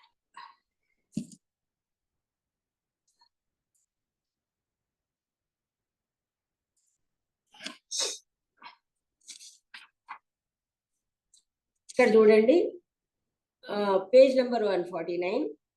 మీరు ధ్వని లక్షణం సవిస్తరం విశదయత అనే దానికి ఇక్కడ వాచ్య వ్యంగ్యాల స్వరూపాన్ని చెప్పిన తర్వాత, ప్రతీయమానం ఇత్యాది కారికల్లో చెప్పిన తర్వాత చాలా చక్కగా ఇంకా వివరించబోతాడు ఆనందవర్ధనాచార్యుడు అంటూ. మీరు కొంచెం పూర్తిగా కనెక్షన్ మీరు ఇచ్చుకోవాలన్నమాట. నోట్స్ లో కనెక్షన్ మీరు ఇచ్చుకోవాలి. ఇచ్చుకుని ఇక్కడ ఏదైతే ఉందో 13వ కారికకు ముందు నుంచి ఏదైతే ఉందో ఇదంతా కూడా మీరు ఒక్కసారి చాలా పెద్దగా ఉంది. పేజ్ నెంబర్ 150లో ఏదైతే ఉందో మొత్తం నోట్స్ మీరు చదవాలి. ఓకే. యదప్యుక్తం ఇది సౌందర్యాన్ని అతిక్రమించిన ధ్వని కూడా కావ్య సౌందర్య హేతువే కాబట్టి అని ఏదైతే ఉందో ఇదంతా కూడా ధ్వని యొక్క లక్షణం. ఆ తర్వాత ఇక్కడ మీకు అది కూడా ఏమన్నాడు ఆయన, సవిస్తరం విశదయత అన్నాడు. అంటే యత్రార్థ వాచ్య విశేష వాచక విశేష ఇదంతా చెప్పాము, ఇక్కడ వెనకాల మీకు దీనిలో ఉంది. కాబట్టి మళ్ళీ కారిక ఉంది, వ్యంగ్య వ్యంజక సంబంధ నిబంధనతయా ధ్వనేహే అన్నాడు. అదే మీకు నెక్స్ట్ వచ్చినట్టుంది కదా ఎక్కడ, వాచ్యవాచక చారుత్వ హేత్వంత పాతిత కుతః అని వచ్చింది చూడండి. ఇదే చూసారా, ఇక్కడనే ఉంది. మీరు పైదాని కిందనే దీనిలోని కారిక, దీని పరికర శ్లోకం ఏదో అంటారు కదా, అది దానిలోనే చెప్పాడు. అది కూడా ఇచ్చాడు మీకు నెక్స్ట్. అంటే వాట్ డస్ ఇట్ మీన్? ఇప్పుడు మీకు ధ్వని లక్షణం అంటే కూడా ఇదే నోట్స్. 13th కారిక మొత్తం ఏదైతే ఉందో ఆ నోట్స్. తర్వాత మీకు నెక్స్ట్ ఏదైతే వ్యంగ్య వ్యంజక అనే దానిది కూడా నోట్స్ సేమ్ అన్నమాట. అంటే కారిక 13 దాని యొక్క అర్థము, దాని యొక్క భావము, ఇక్కడ బాలానందిలో ఉన్నటువంటి ఈ డిస్కషన్ అంతా కూడా ఉండాలి. తర్వాత ఒక్క నిమిషము మీకు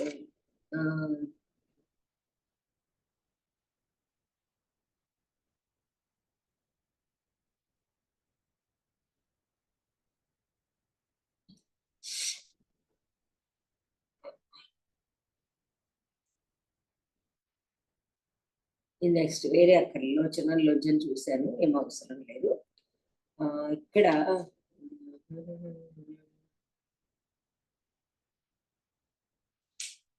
ఇది గురువుగారు చెప్పింది కొంచెం శాస్త్ర భిన్నంగా ఉంది, అధ్యాపకులు అవసరం లేదు. అందమైన విషయం భక్తి. ఓకే సరే.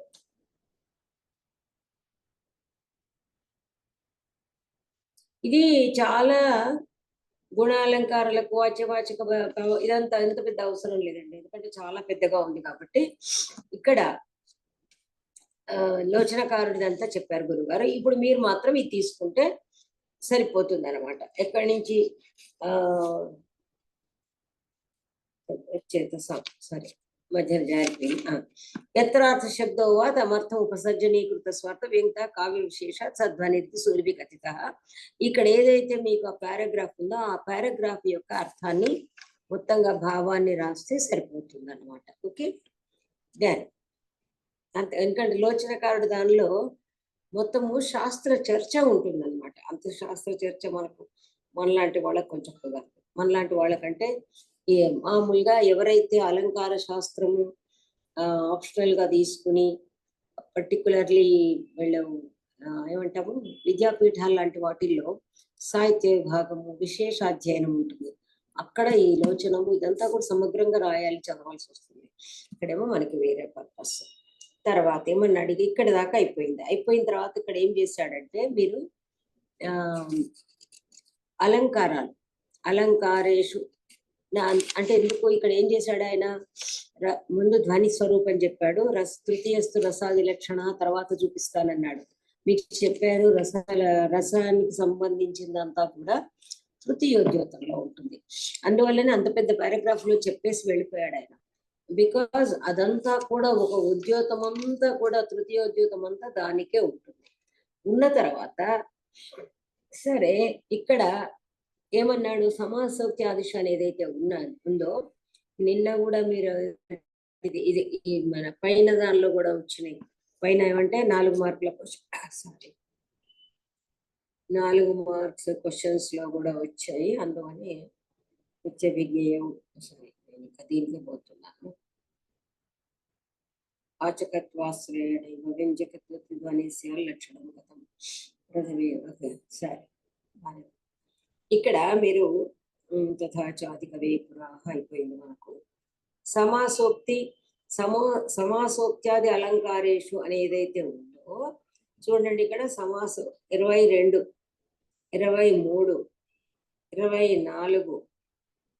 ఓకే, ఈ అంటే 22, 23, 24 మూడిటికి కూడా ఆన్సర్ ఇస్ కామన్. ఓకే, చూసుకోండి. ఎక్కడి నుంచి పేజ్ నెంబర్ 156 వెళ్ళండి. ఆ పారాగ్రాఫ్ యొక్క ఏది బాలానందిని నన్ను ఇది ఆశంక, ఈ పారాగ్రాఫ్ మొత్తం ఈ భావం చదవండి. చదివిన తర్వాత ఇక్కడ సమాసోక్తి మీకు ఒక్కొక్క అలంకారానికి ఎలా రాసో చెప్పాను. దానికి మీకు ఏం చెప్పాను, ఉదాహరణ గనక మొత్తంగా గుర్తుంటే మంచిదే, మార్కులు వస్తాయి.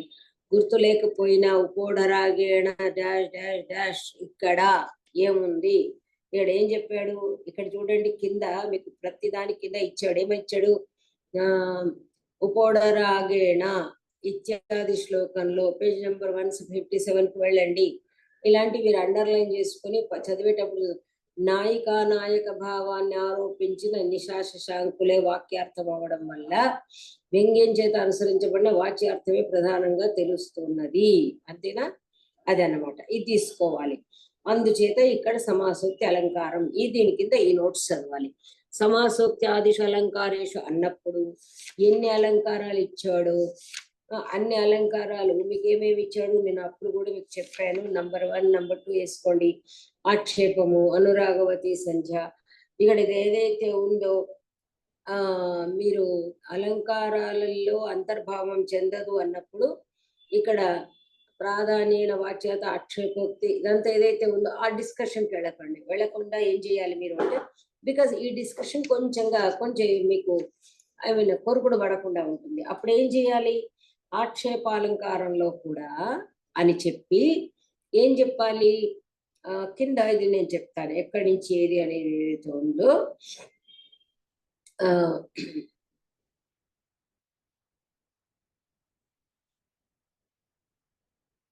అది ఇక్కడ మీరు పేజ్ నెంబర్ 163కి వెళ్ళండి.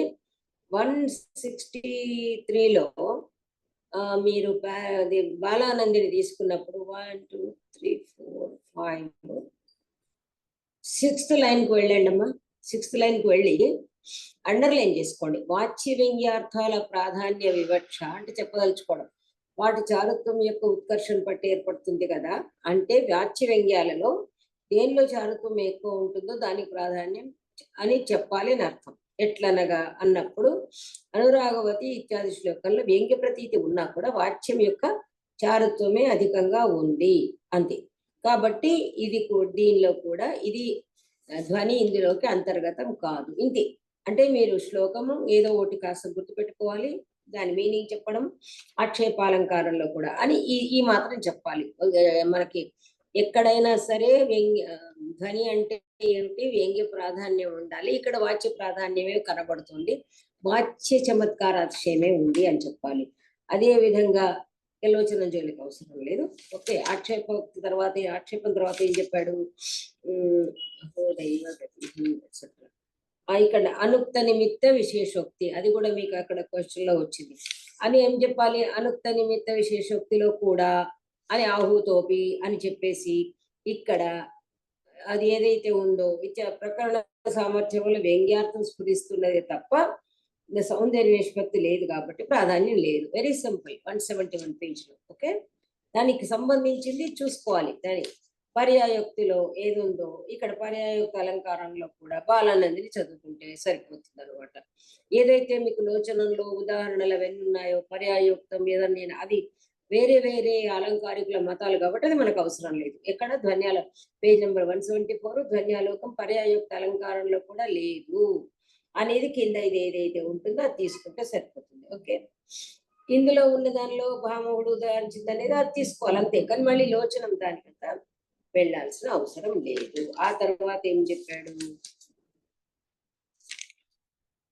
సంకరాలంకారంలో అది ఇది కూడా కింద భావం చూసుకోవాలి. ఓకే, తర్వాత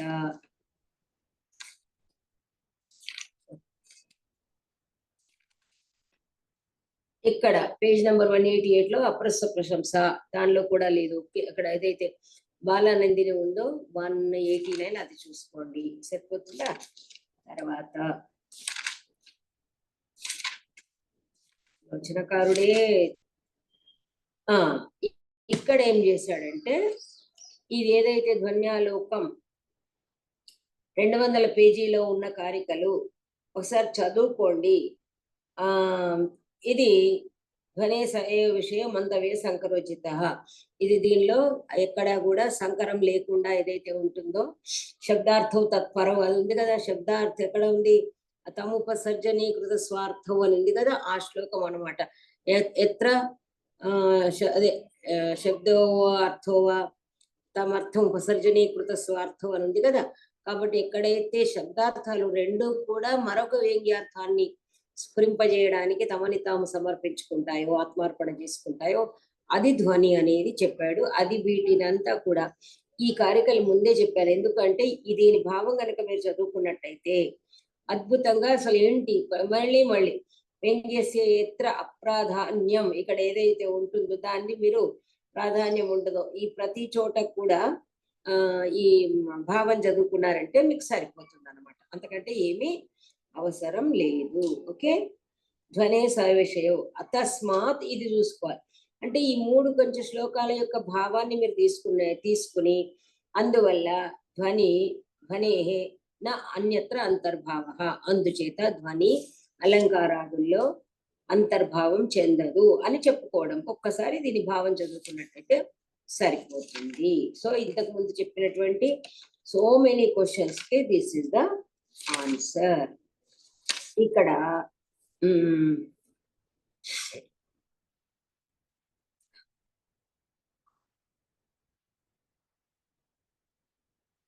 తర్వాత మీరు ఏం చేయాలి, అప్పుడు చెప్పినప్పుడు కూడా చెప్పిన ఇంకా 206లో ఒక పారాగ్రాఫ్ ఉంది. ఆ పారాగ్రాఫ్ ఏదైతే ఉందో ఇది మీకు ధ్వని అంతర్భావం చెందదు అనే దానికి చాలా చక్కగా మన ఉపసంహారం చెప్తున్నాడు. ఈ కారణం వల్ల కూడా ధ్వనికి ఇతరమైన వాటిలో అంతర్భావం లేదు. ఎందుచేత అంటే దిస్ ఇస్ మోస్ట్ ఇంపార్టెంట్. ధ్వని లక్షణం చెప్పాల్సి వచ్చినప్పుడు, ధ్వనిని గురించి వివరణ ఉన్నప్పుడు, ధ్వనిని గురించి డిస్కషన్ ఉన్నప్పుడు ఈ పారాగ్రాఫ్ సో ఇంపార్టెంట్ అని పెట్టుకోండి. ఇది మీరు ఇక్కడ అంగీ అయిన కావ్య విశేషం ధ్వని అలంకారాలు గుణాలు వృత్తులు అని ప్రతిపాదించనున్నా ముందు చెప్పబోతున్నాడు ఆయన. అందువల్ల ఈ పారాగ్రాఫ్ అనేది ఇంపార్టెంట్ అని పెట్టుకొని చదువుకోవాలి. ఇక్కడ సూర్యభి కథిత ఇది కూడా మామూలుగా కాదు. ఇక్కడ ఏదైతే చెప్పాడు స్ఫోట అనేది ఇక్కడ ప్రథమే విద్వాంసు వైయాకరణ అని ఇస్తారు కదా, దానికి పేజ్ నంబర్ దిస్ 208, దీన్ని 209 లో బాలానందిని మొత్తం చదువుకోవాలి. చదువుకుంటే సరిపోతుంది. మొత్తంగా చదువుకుంటే అంతే చాలు, వేరే మళ్ళీ యోచన వగైరా అవసరం లేదు.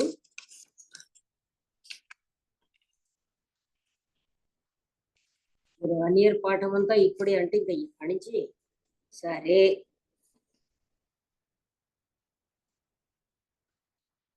సమాసోక్తి అక్కడ దాకా చెప్పాను కదా. ఇప్పుడు అవివక్షిత వాచ్య వివక్షితాన్యపర వాచ్య ధ్వని ఇంతే. ఇక్కడ ఏముంది, ఇక్కడ అవివక్షిత వాచ్య వివక్షితాన్యపర వాచ్య ఈ 2 శ్లోకాలు చదవాలి. ఈ 2 శ్లోకాలకి ధ్వని ఉంది లేదనడానికి ఏదైతే ఉందో అస్థిధ్వని అక్కడి నుంచి తీసుకోవాలి. తీసుకుని దీనిలో ఈ 2 ఉదాహరణలు తీసుకుని తర్వాత అస్థిధ్వని అయిన మాటల్లో చెప్పబోతున్నాడు.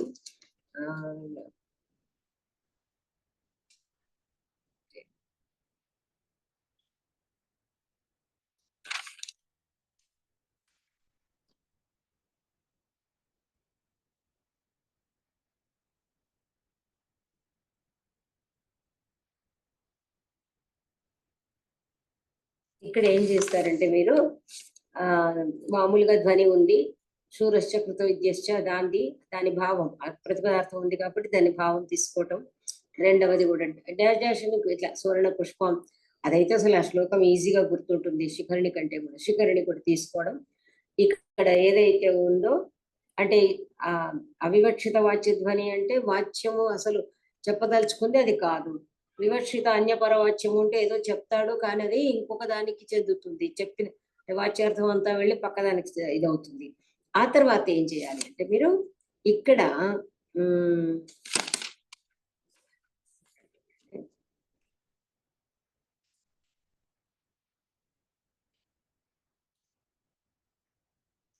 సమానాధికరణ్యం ఇదంతా అవసరం లేదు.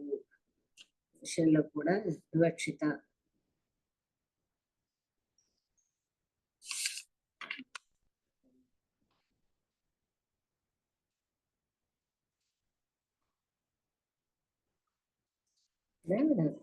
అచ్చా ఇదిగో ఇక్కడ చూడండి పేజ్ నెంబర్ 221లో అభావవాదాలు నిరాకరించినందువల్ల లభించిన ఫలాన్ని అస్తిధ్వని అనే మాటల్లో చెప్తున్నాడు. ఉదాహరణ అయితే అభావవాదాలు నిరాకరించిన తర్వాత ముందుగా భాక్తత్వ అలక్షణీయత్వ వాదాలను పరిహరించారు. అయినా వాటికి సమాధానం చెప్పకుండా ముందు ఉదాహరణలు చూపించి తర్వాత భాక్తత్వవాదాన్ని అది చెప్పబోతున్నాడని దాంతో ఇక్కడ ఏం చేయాలి అంటే ఇక్కడ ఏం చేయండి, లైన్ కింద నుండి ఈ పారాగ్రాఫ్ లో మూడవది అంటే ఇక్కడ అదే విధంగా అనేది వదిలేసి అదే విధంగా డ్రాప్ చేసి ద్వితీయోద్యోతంలో అవివక్షిత వాచ్యస్య ఇత్యాదులలో ఈ అవివక్షిత వాచ్య వివక్షితాన్యపర వాచ్యాలను అనువదించనున్నాడు అంటే చెప్పబోతున్నాడు. ముందుగా వాటిని గురించి కారికలలో ఎక్కడా చెప్పకుండా వాటిని అనువదించడం కుదరదు కాబట్టి ఇక్కడ రాబోయే ఉద్యోతంలో చేయబోయేదాన్ని ముందే చెప్తున్నాడు అని చెప్పేసి ఇంత చిన్న వరకు 5-6 లైన్లు తీసుకోవడం. ఓకే, అంతే చాలు. అది చెప్తూ ఇక్కడ అంటే మీరు ఏం చేయాలి, మీరు సేఫ్ సైడ్ అన్నమాట. ఆనందవర్ధనాచార్యుడు అవివక్షిత వాచ్యమును వివక్షితాన్యపర వాచ్య ధ్వనులను కూర్చి ప్రథమోద్యోతంలో ఊరికే ప్రస్తావించాడే తప్ప దానిని కూర్చినటువంటి వివరణ లేదు. అదంతా కూడా ద్వితీయోద్యోతంలో చెప్పబడింది అని మీరు చెప్పారనుకోండి. సో అక్కడ ఏమవుతుంది, ఎగ్జామినర్ కొత్తవాడైనా ఒకవేళ ధ్వన్యాలోకం చదివిన వాడు చదవని వాడైనా మీకు ఇబ్బంది ఉండదు. ఓహో ఇక్కడ ఇంతే ఉంది అని ఆ పుస్తకం వెతుక్కోవాలి అతను కూడా. కాబట్టి ఇక్కడ మీరు యూఆర్ సేఫ్. అయ్యో ఇంతే ఉంది కదా, చాలా పెద్దగా లేదు కదా అని మీరు కంగారు పడక్కర్లేకుండా ఈ 12 మార్కుల దానికి 2 శ్లోకాలు ఉదాహరించడము, దాని భావం చెప్పడము, అక్కడ ముందు చెప్పబోయేదాన్ని ఇక్కడ అంటే అసలు ధ్వని లేనే లేదు అనేటువంటి ఏదైతే అభావవాదాలు ఉన్నాయో అది ముందు చేర్చుకోవాలి మీరు. ఇంట్రడక్షన్ అంటే ధ్వని లేనే లేదు అన్నటువంటి అభావవాదం అనండి, భాక్తవాదం. మీరు భాక్తవాదం ఇక్కడ కలిపేయచ్చు. భాక్తవాదం అనిర్వచనీయవాదం ద్వారా ఎలాగూ ఆనందవర్ధనాచార్యుడు నిరూపిస్తున్నాడు. నిరూపిస్తూ నిజానికి 2వ ఉద్యోతంలో చెప్పబోయేదానికి ఉపోద్ఘాతంగా ఈ ఉద్యోతంలోనే అసలు అస్థిధ్వని అని చెబుతూ అది మామూలుగా ఎన్నో భేదాలను ప్రస్తావించకపోయినప్పటికీ అవివక్షిత వాచ్యము వివక్షితాన్యపర వాచ్యము అని 2 ఎందుకంటే దానిలో అవాంతర భేదాలు ఉన్నాయి, ప్రధాన భేదాలను ఉల్లంఘించాడు. ఆ సందర్భంలో ఈ 2 శ్లోకాలు ఉదాహరించాడు. ఓకే, ఇంతవరకు డన్. మీకు మళ్ళీ డౌట్ వస్తే ఇప్పుడు ఈ రికార్డింగ్ ఈ మాట వినండి, సరిపోతుంది. ఓకే, తర్వాత అవివక్షిత అయిపోయింది. వాచ్యార్థ వ్యంగ్యార్థయో పృథక్త్వం ప్రతిపాదయత. వ్యంగ్యార్థస్య వాచ్యార్థాత్ వైలక్షణ్యం సప్రమాణం సోదాహరణం నిరూపయత. వాచ్యార్థ వ్యంగ్యార్థయో పృథక్త్వం అదే చెప్పుకొచ్చింది 2 సార్లు. నిరూపయత. భక్త్యా విభక్తి నైకత్వం. భక్త్యా విభక్తి నైకత్వం మీకు ముందే వచ్చేసింది. వాచ్యార్థ వ్యంగ్యార్థయో పృథక్త్వం. ఇక్కడ వాచ్యార్థ వ్యంగ్యార్థం అన్నప్పుడు వాచ్యానికి మీకు ఏమన్నాడు, వ్యంగ్యార్థస్య వాచ్యార్థాత్ వైలక్షణ్యం. ఇది కొంచెము తిప్పి ఇచ్చాడు మీకు. ఏమని ఇచ్చాడంటే వాచ్యార్థం అనే దానిలో ఏముంటుంది, వాచ్యవాచక రచన. దీనిలోని కారికలు అయితే ఉన్నాయని నేను అనుకోవట్లేదు. జస్ట్ ఏం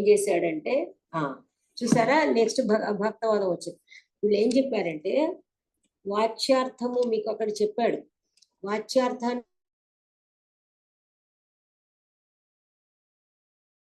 వ్యంగ్యార్థయో కృతం ప్రతిపాదయత అంటే మీరు సర్వథా భిన్నము. వాచ్యార్థం వేరు. ఎందుకంటే ప్రతీయమానం పునరన్యదేవ అన్నాడు. అన్న తర్వాత వాచ్యార్థం అనేది ఏమిటి అంటే కేవలము ఆ పదాలను బట్టి వచ్చేది ఏదైతే ఉంటుందో అది వాచ్యార్థము. ప్రతీయమానం వ్యంగ్యార్థం అంటే ఏదైతే ఉంటుందో అదేమిటి ప్రతీయమానార్థం. దీనికి మీరు ఏం చేయొచ్చు అంటే వీటికి సేమ్ బ్రహ్మధార్మిక అది ఉంది కదండి మన వాచ్యములో, ఇగో ఇది వాచ్యార్థం ఇక్కడ, కానీ దీని ప్రతీయమానార్థం ఇది అని చెబుతూ అది సప్రమాణం అన్నాడు. వ్యంగ్యార్థస్య వాచ్యార్థాత్ వైలక్షణ్యం. సో ఇక్కడ మామూలుగా ఏది ఈ రెండిటికి కూడా 1, 2, 3 మూడింటికి కూడా ఏమిటి అంటే మీకు వాచ్య ప్రతీయమాన తస్య భేద స్మృతంలో ప్రతీయమానం పునరన్యదేవ అన్నప్పుడు ఒక శ్లోకంలో ఈ వాచ్యార్థం ఈ విధంగా ఉంటే వ్యంగ్యార్థం ఇలా ఉంటుంది, ఇలా ఉంటే ఇలా ఉంటుంది, ఇలా ఉంటే అది సేమ్ ఏదైతే మీకు బ్రహ్మధార్మిక ఇత్యాదులు ఉన్నాయో ఈ మూడింటికి కూడా కొంచెం ఇంటలెక్చువల్ ఎగ్జామినర్ ఉంటే కొంచెం ఇలా తిప్పి అడుగుతారని మీకు చెప్పాను. ఎక్కడి నుంచి 26, 27, 28 మూడింటికి కూడా అదే అన్నమాట. ఎందుకంటే మీరు బ్యాచెస్ బట్టి చెప్పారు కదండి. ఇది ఎప్పుడు వచ్చిందంటే మీరు 17, 18, 20లో వచ్చింది, 21 వచ్చింది, 22, 23లో వచ్చింది. సో అందువల్ల అదే సేమ్ ఏదైతే బ్రహ్మధార్మిక శ్లోకాలు ఉన్నాయో మీరు ఎప్పుడు కూడా క్వశ్చన్ కన్ఫ్యూజ్ కాకూడదు. వాచ్యము ప్రతీయమానం అనేటిది ఇప్పుడు మీకున్న మేజర్ పార్ట్స్ మీరే భక్త్యా వివర్త నాయకత్వం నిన్ననే చెప్పాను కాబట్టి ఇప్పుడు దాని గురించి చెప్పలేదు. నేను తర్వాత మీకు నోట్స్ ఇస్తాను అని కూడా చెప్పాను. మీరు ఒకటి గుర్తుపెట్టుకోవాల్సింది ఏంటంటే please you make the clarification, make the division of entire portion. వాటిల్లో ఏం చెప్పబడింది, ప్రధాన సిద్ధాంతాలు ఏమిటి అనేది once again just I repeat. మీకు మొదటగా ఆనందవర్ధనాచార్యుడు చెప్పినటువంటి కావ్యస్యాత్మ ధ్వని అని చెప్పాడు. సో కావ్యస్యాత్మ ధ్వని అని అది ప్రతిపాదితమే, సమామ్నాత అన్నాడు. సమ్యక్ ఆమ్నాత అది ప్రకటించబడింది. ఎవరి చేత ప్రకటించబడింది? సూర్యభిహి ప్రథమేహి విద్వాంస్. అంటే మీకు ఎన్ని క్వశ్చన్స్ ఇందులోకి వచ్చాయి ఇప్పుడు మీరు ఒకసారి అలా ఊహించుకోండి ఆ మొదటి తీసుకుంటే. కాబట్టి ప్రథమేహి విద్వాంస వైయాకరణ అంటే కూడా ఇక్కడ సూర్యభి ఖచ్చిత అని అన్నాడు. కాబట్టి అక్కడి నుంచి మీరు తీసుకుంటే కావ్యస్యాత్మ ధ్వని అనేది ఏదైతే మీరు ఒక ఫ్రేమ్ వర్క్ పెట్టుకుంటారో that is what we say outline అంటాం మనం. ఒక ఫ్రేమ్ ఒకదానికి మీరు ఒక డిజైన్ చేస్తారు, దాని ఏదో బ్లూ ప్రింట్ ఏదో అంటుంటారు కదా, ఒక డిజైన్ తీసుకున్నారు, దానిలోనే మీరంతా కూడా దట్ ఈస్ మేజర్ పార్ట్ అన్నమాట. మీరు మొత్తం డిస్కషన్ అందులోనే కూరుస్తున్నారు. కాబట్టి అందులో ఏమేమి ఉన్నాయి? అభావవాదాలు ఉన్నాయి. అభావవాదాలలో ఏమున్నాయి? 3 విధాలైనటువంటి ఆర్గ్యుమెంట్స్ ఉన్నాయి. 3 విధాలైన ఆర్గ్యుమెంట్స్, ఒక్కొక్క ఆర్గ్యుమెంట్ ఒక క్వశ్చన్ షేప్ తీసుకుంటుంది. ఆ 3 కలిపి కూడా ఒక క్వశ్చన్ ఉంటుంది. చిన్నగా ఇస్తే షార్ట్ క్వశ్చన్, అన్ని కలిపిస్తే లాంగ్ క్వశ్చన్. రెండవది ఏముంది? భాక్తమహోత్సవని, అందులో కూడా మళ్ళీ కారికలు వస్తాయి. నిన్న మన పాఠం చెప్పుకున్న కారికలు వస్తాయని చెప్పాను. ఆ కారికలన్నీ కూడా విడివిడిగా వస్తే 4 మార్కులు. అలా కాకుండా భక్తికి ధ్వనికి భేదం ఏంటని అడగొచ్చు. భక్తి భక్తమహోత్సవని అనొచ్చు, భక్త్యా విభక్తి నైకత్వం అని అనొచ్చు. ఏదన్నా కూడా భక్తి అంటే లక్షణ స్వరూపం ఇది, లక్షణకేమో వాచ్యవాచకాల ఆశ్రయాలు అని ఈ విధంగా తీసుకోవడం. ఆ తర్వాత ఏమన్నాడు? అనిర్వచనీయవాదం చెప్పడానికి వీల్లేదు, అదేమో చాలా సింపుల్ గా చెప్పేశాడు. ఇప్పుడు దీని ప్రతిపాదనలో ఏమన్నాడు మీరు గుర్తుపెట్టుకోవాల్సింది ABCD ఏంటి? శబ్దార్థాలు ఉన్నాయి కదా, శబ్దాలంకారాలు ఉన్నాయి, అర్థాలంకారాలు ఉన్నాయి. వాటిలో మనకి అంతర్గతం కాదా అంటే అక్కడ చెప్పాడు అది వాచ్యము. ఆ అలంకారాలన్నీ కూడా శబ్దాలంకారాలను తీసుకోలేదు, అందులో వ్యంగ్యం ఉండదు కాబట్టి. కానీ ఏమన్నాడు? వాచ్య ప్రతీయమానఖ్యంలో ఏమన్నాడు? అర్థాలంకారాలన్నీ కూడా వాచ్య స్వరూపాలు. అంటే ఏంటి? అలంకారం చెప్తున్నప్పుడే ఇవన్నా అనకుండా, ఇప్పుడేదో మన పురుష వ్యాఘ్రహ అన్నాడంటే పురుషుడు ఎలాంటి వాడు, వ్యాఘ్రం లాంటి వాడు అనేది ఒక వ్యంగ్యస్ఫురణ ఉంది. అందువల్లనే ఏమంటున్నాడు, వాచ్య ప్రతీయమానాఖ్యం. వాచ్యంలో ఉన్నప్పుడే లోపలికి మన అంతరంగంలో దానికి వస్తుందన్నమాట. అయితే ఇక్కడ ధ్వని అంటే ధ్వని అని కాదు, వాచ్య సౌందర్యం అన్నమాట. శబ్దాలంకారాల్లో ఉండదు అని కూడా మీకు తృతీయోద్యోతంలో చెప్తాడు, ఇక్కడ చెప్పాడు. సో ఈ విధంగా మీకు శబ్దాల అలంకారాలు చూసుకున్నారు, అర్థాలంకారాలు చెప్పాడు, వృత్తులు వాటిలో కూడా ఉండదు అని చెప్తున్నాడు, శరీరానికి వీటిలాగా అని చెప్పాడు. ఈ విధంగా అది అయిపోయిన తర్వాత అలంకారాల్లో అంతర్భావం చెందదా, అలంకారాల్లో వ్యంగ్యం ఉంటుంది కదా అంటే నిజమే, వ్యంగ్యాతిశయం ఉన్న చోట అవుతుంది. కాకపోతే ఏంటంటే అది ధ్వని కాదు కదా. ఇప్పుడు మామూలుగా ఏదో శేషి భావం అన్నట్టు ఈ ధ్వని అనేది మహా విషయము. ధ్వనిలో అలంకారంలో వచ్చేది కూడా అలంకారం మూల ధ్వని కానీ అలంకారమే ధ్వని అంటే ఇంకా అలంకారాలు చెప్పడం వ్యర్థమవుతుంది అనేది మనకు నిన్న మొన్నటి క్లాసెస్ లో సమప్ చేస్తూ ఉపసంహరణలో చెప్పాడు అనమాట. సో ఈ విధంగా మీరు మేజర్ పార్ట్ తీసుకున్నట్టయితే మేజర్ డిస్కషన్స్, వాచ్య ప్రతీయమాన భేదం, ఎస్సెట్, అలంకారాలలో అంతర్భావం, ఎస్సెట్, భక్త్య విభర్త నైకత్వం. సో ఈ విధంగా దానిలో నుంచే ఇది తీసుకుని బిట్ తీసుకుని క్వశ్చన్స్ ఫ్రేమ్ చేస్తారు. కాబట్టి ఓవరాల్ మీరు చదివేది ఇంతే, చదవాల్సింది ఇంతే, చదవగలిగింది కూడా ఇంతే. కాబట్టి మీకు ఏదైతే మీరు క్లాస్ అటెండ్ చేశారో దట్ ఈజ్ ఎనఫ్, ఏదైతే గురువు గారి పుస్తకం చూసుకుంటున్నారో దట్ ఈజ్ ఎనఫ్. అంతకంటే మీరు దీనిలో చేయగలిగింది చేయాల్సింది ఏమీ లేదు. అది సంగతి. స్పష్టం అగ్రే భవిష్యతి అని ఒక పెద్ద జోక్ అనమాట. పాఠం చెప్పడం చేత కాని వాడు అంటట, వాచ్యతాం సమయోతీత స్పష్టం అగ్రే భవిష్యతి అంటట. టైం అయిపోయింది, టైం లేదు, కాబట్టి మీరు చదవండి, చదివితే అదే అర్థమైపోతుంది అని టీచర్లను గురించి వెక్కిరింత సందర్భంలో మాట్లాడతారు.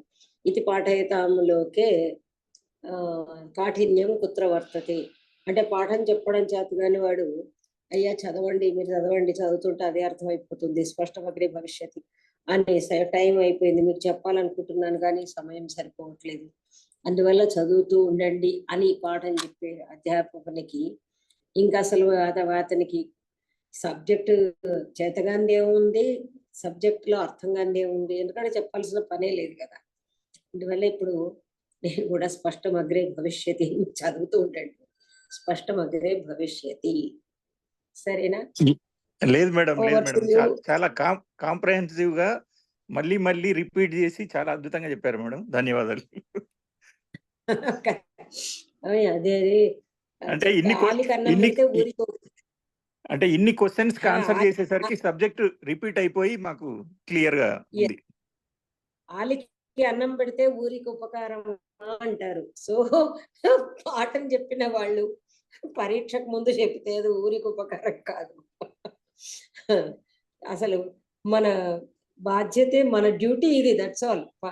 అది అధ్యయనం అధ్యాపనం పఠనం పాఠనం. సో కాబట్టి అదే ఇప్పుడు క్లారిటీ వచ్చేసింది కాబట్టి మీకు దిగులు లేదు. ఈ నోట్స్ అది అంటే నేను చెప్పాను కదా, don't over burden your self. మీరు ఓవర్ బర్డెన్ చేసుకోకండి. అసలు మీరు ఆల్రెడీ మీరు ఒకటి ఏంటంటే ఐఎమ్ షూర్ మీరు పాఠం విన్నారు.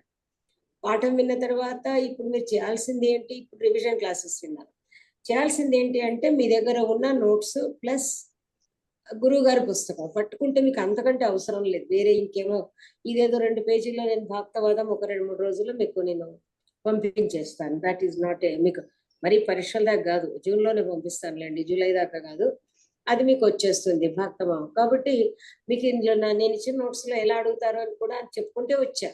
మీకు పాఠం చెప్పినప్పుడు చెప్పాను, అందులో అలా చూసుకున్నారంటే this is easy. Not only this subject, ఏదైనా ఈ లైన్లో మీరు వెళ్ళిపోయారనుకోండి, ఎక్కువగా వెళ్ళకండి. నోట్స్ ఏదైతే ఉంటుందో అది మామూలుగా తీసుకోవడం అంతవరకు. ఎందుకంటే don't over burden your self. అసలు నిజం చెప్పాలంటే ఎగ్జామ్కి 2 రోజుల ముందు చదవడం ఆపేయాలేమో, ఎందుకంటే ఓవర్ ల్యాపింగ్ అవుతుంది. బుర్రను మంచి రిలాక్స్ కానివ్వాలన్నమాట, యుద్ధానికి వెళ్లే ముందు పోయేటట్టుగా. కాబట్టి అండ్ యూ విల్ అచీవ్. మీరు చాలా బాగా రాస్తారు, అందులో డౌట్ లేదు. ఎందుకంటే మీకు ఒక అండర్స్టాండింగ్, మెచ్యూరిటీ కూడా ఉంది, అది మెయిన్. ఇప్పుడు మామూలు రెగ్యులర్ స్టూడెంట్స్ ఏమవుతుందంటే పాపం ఏదో బ్యాక్గ్రౌండ్ నుంచి వస్తారు, వాళ్ళకి రికార్డింగ్ ఆపేయండి అమ్మా. సో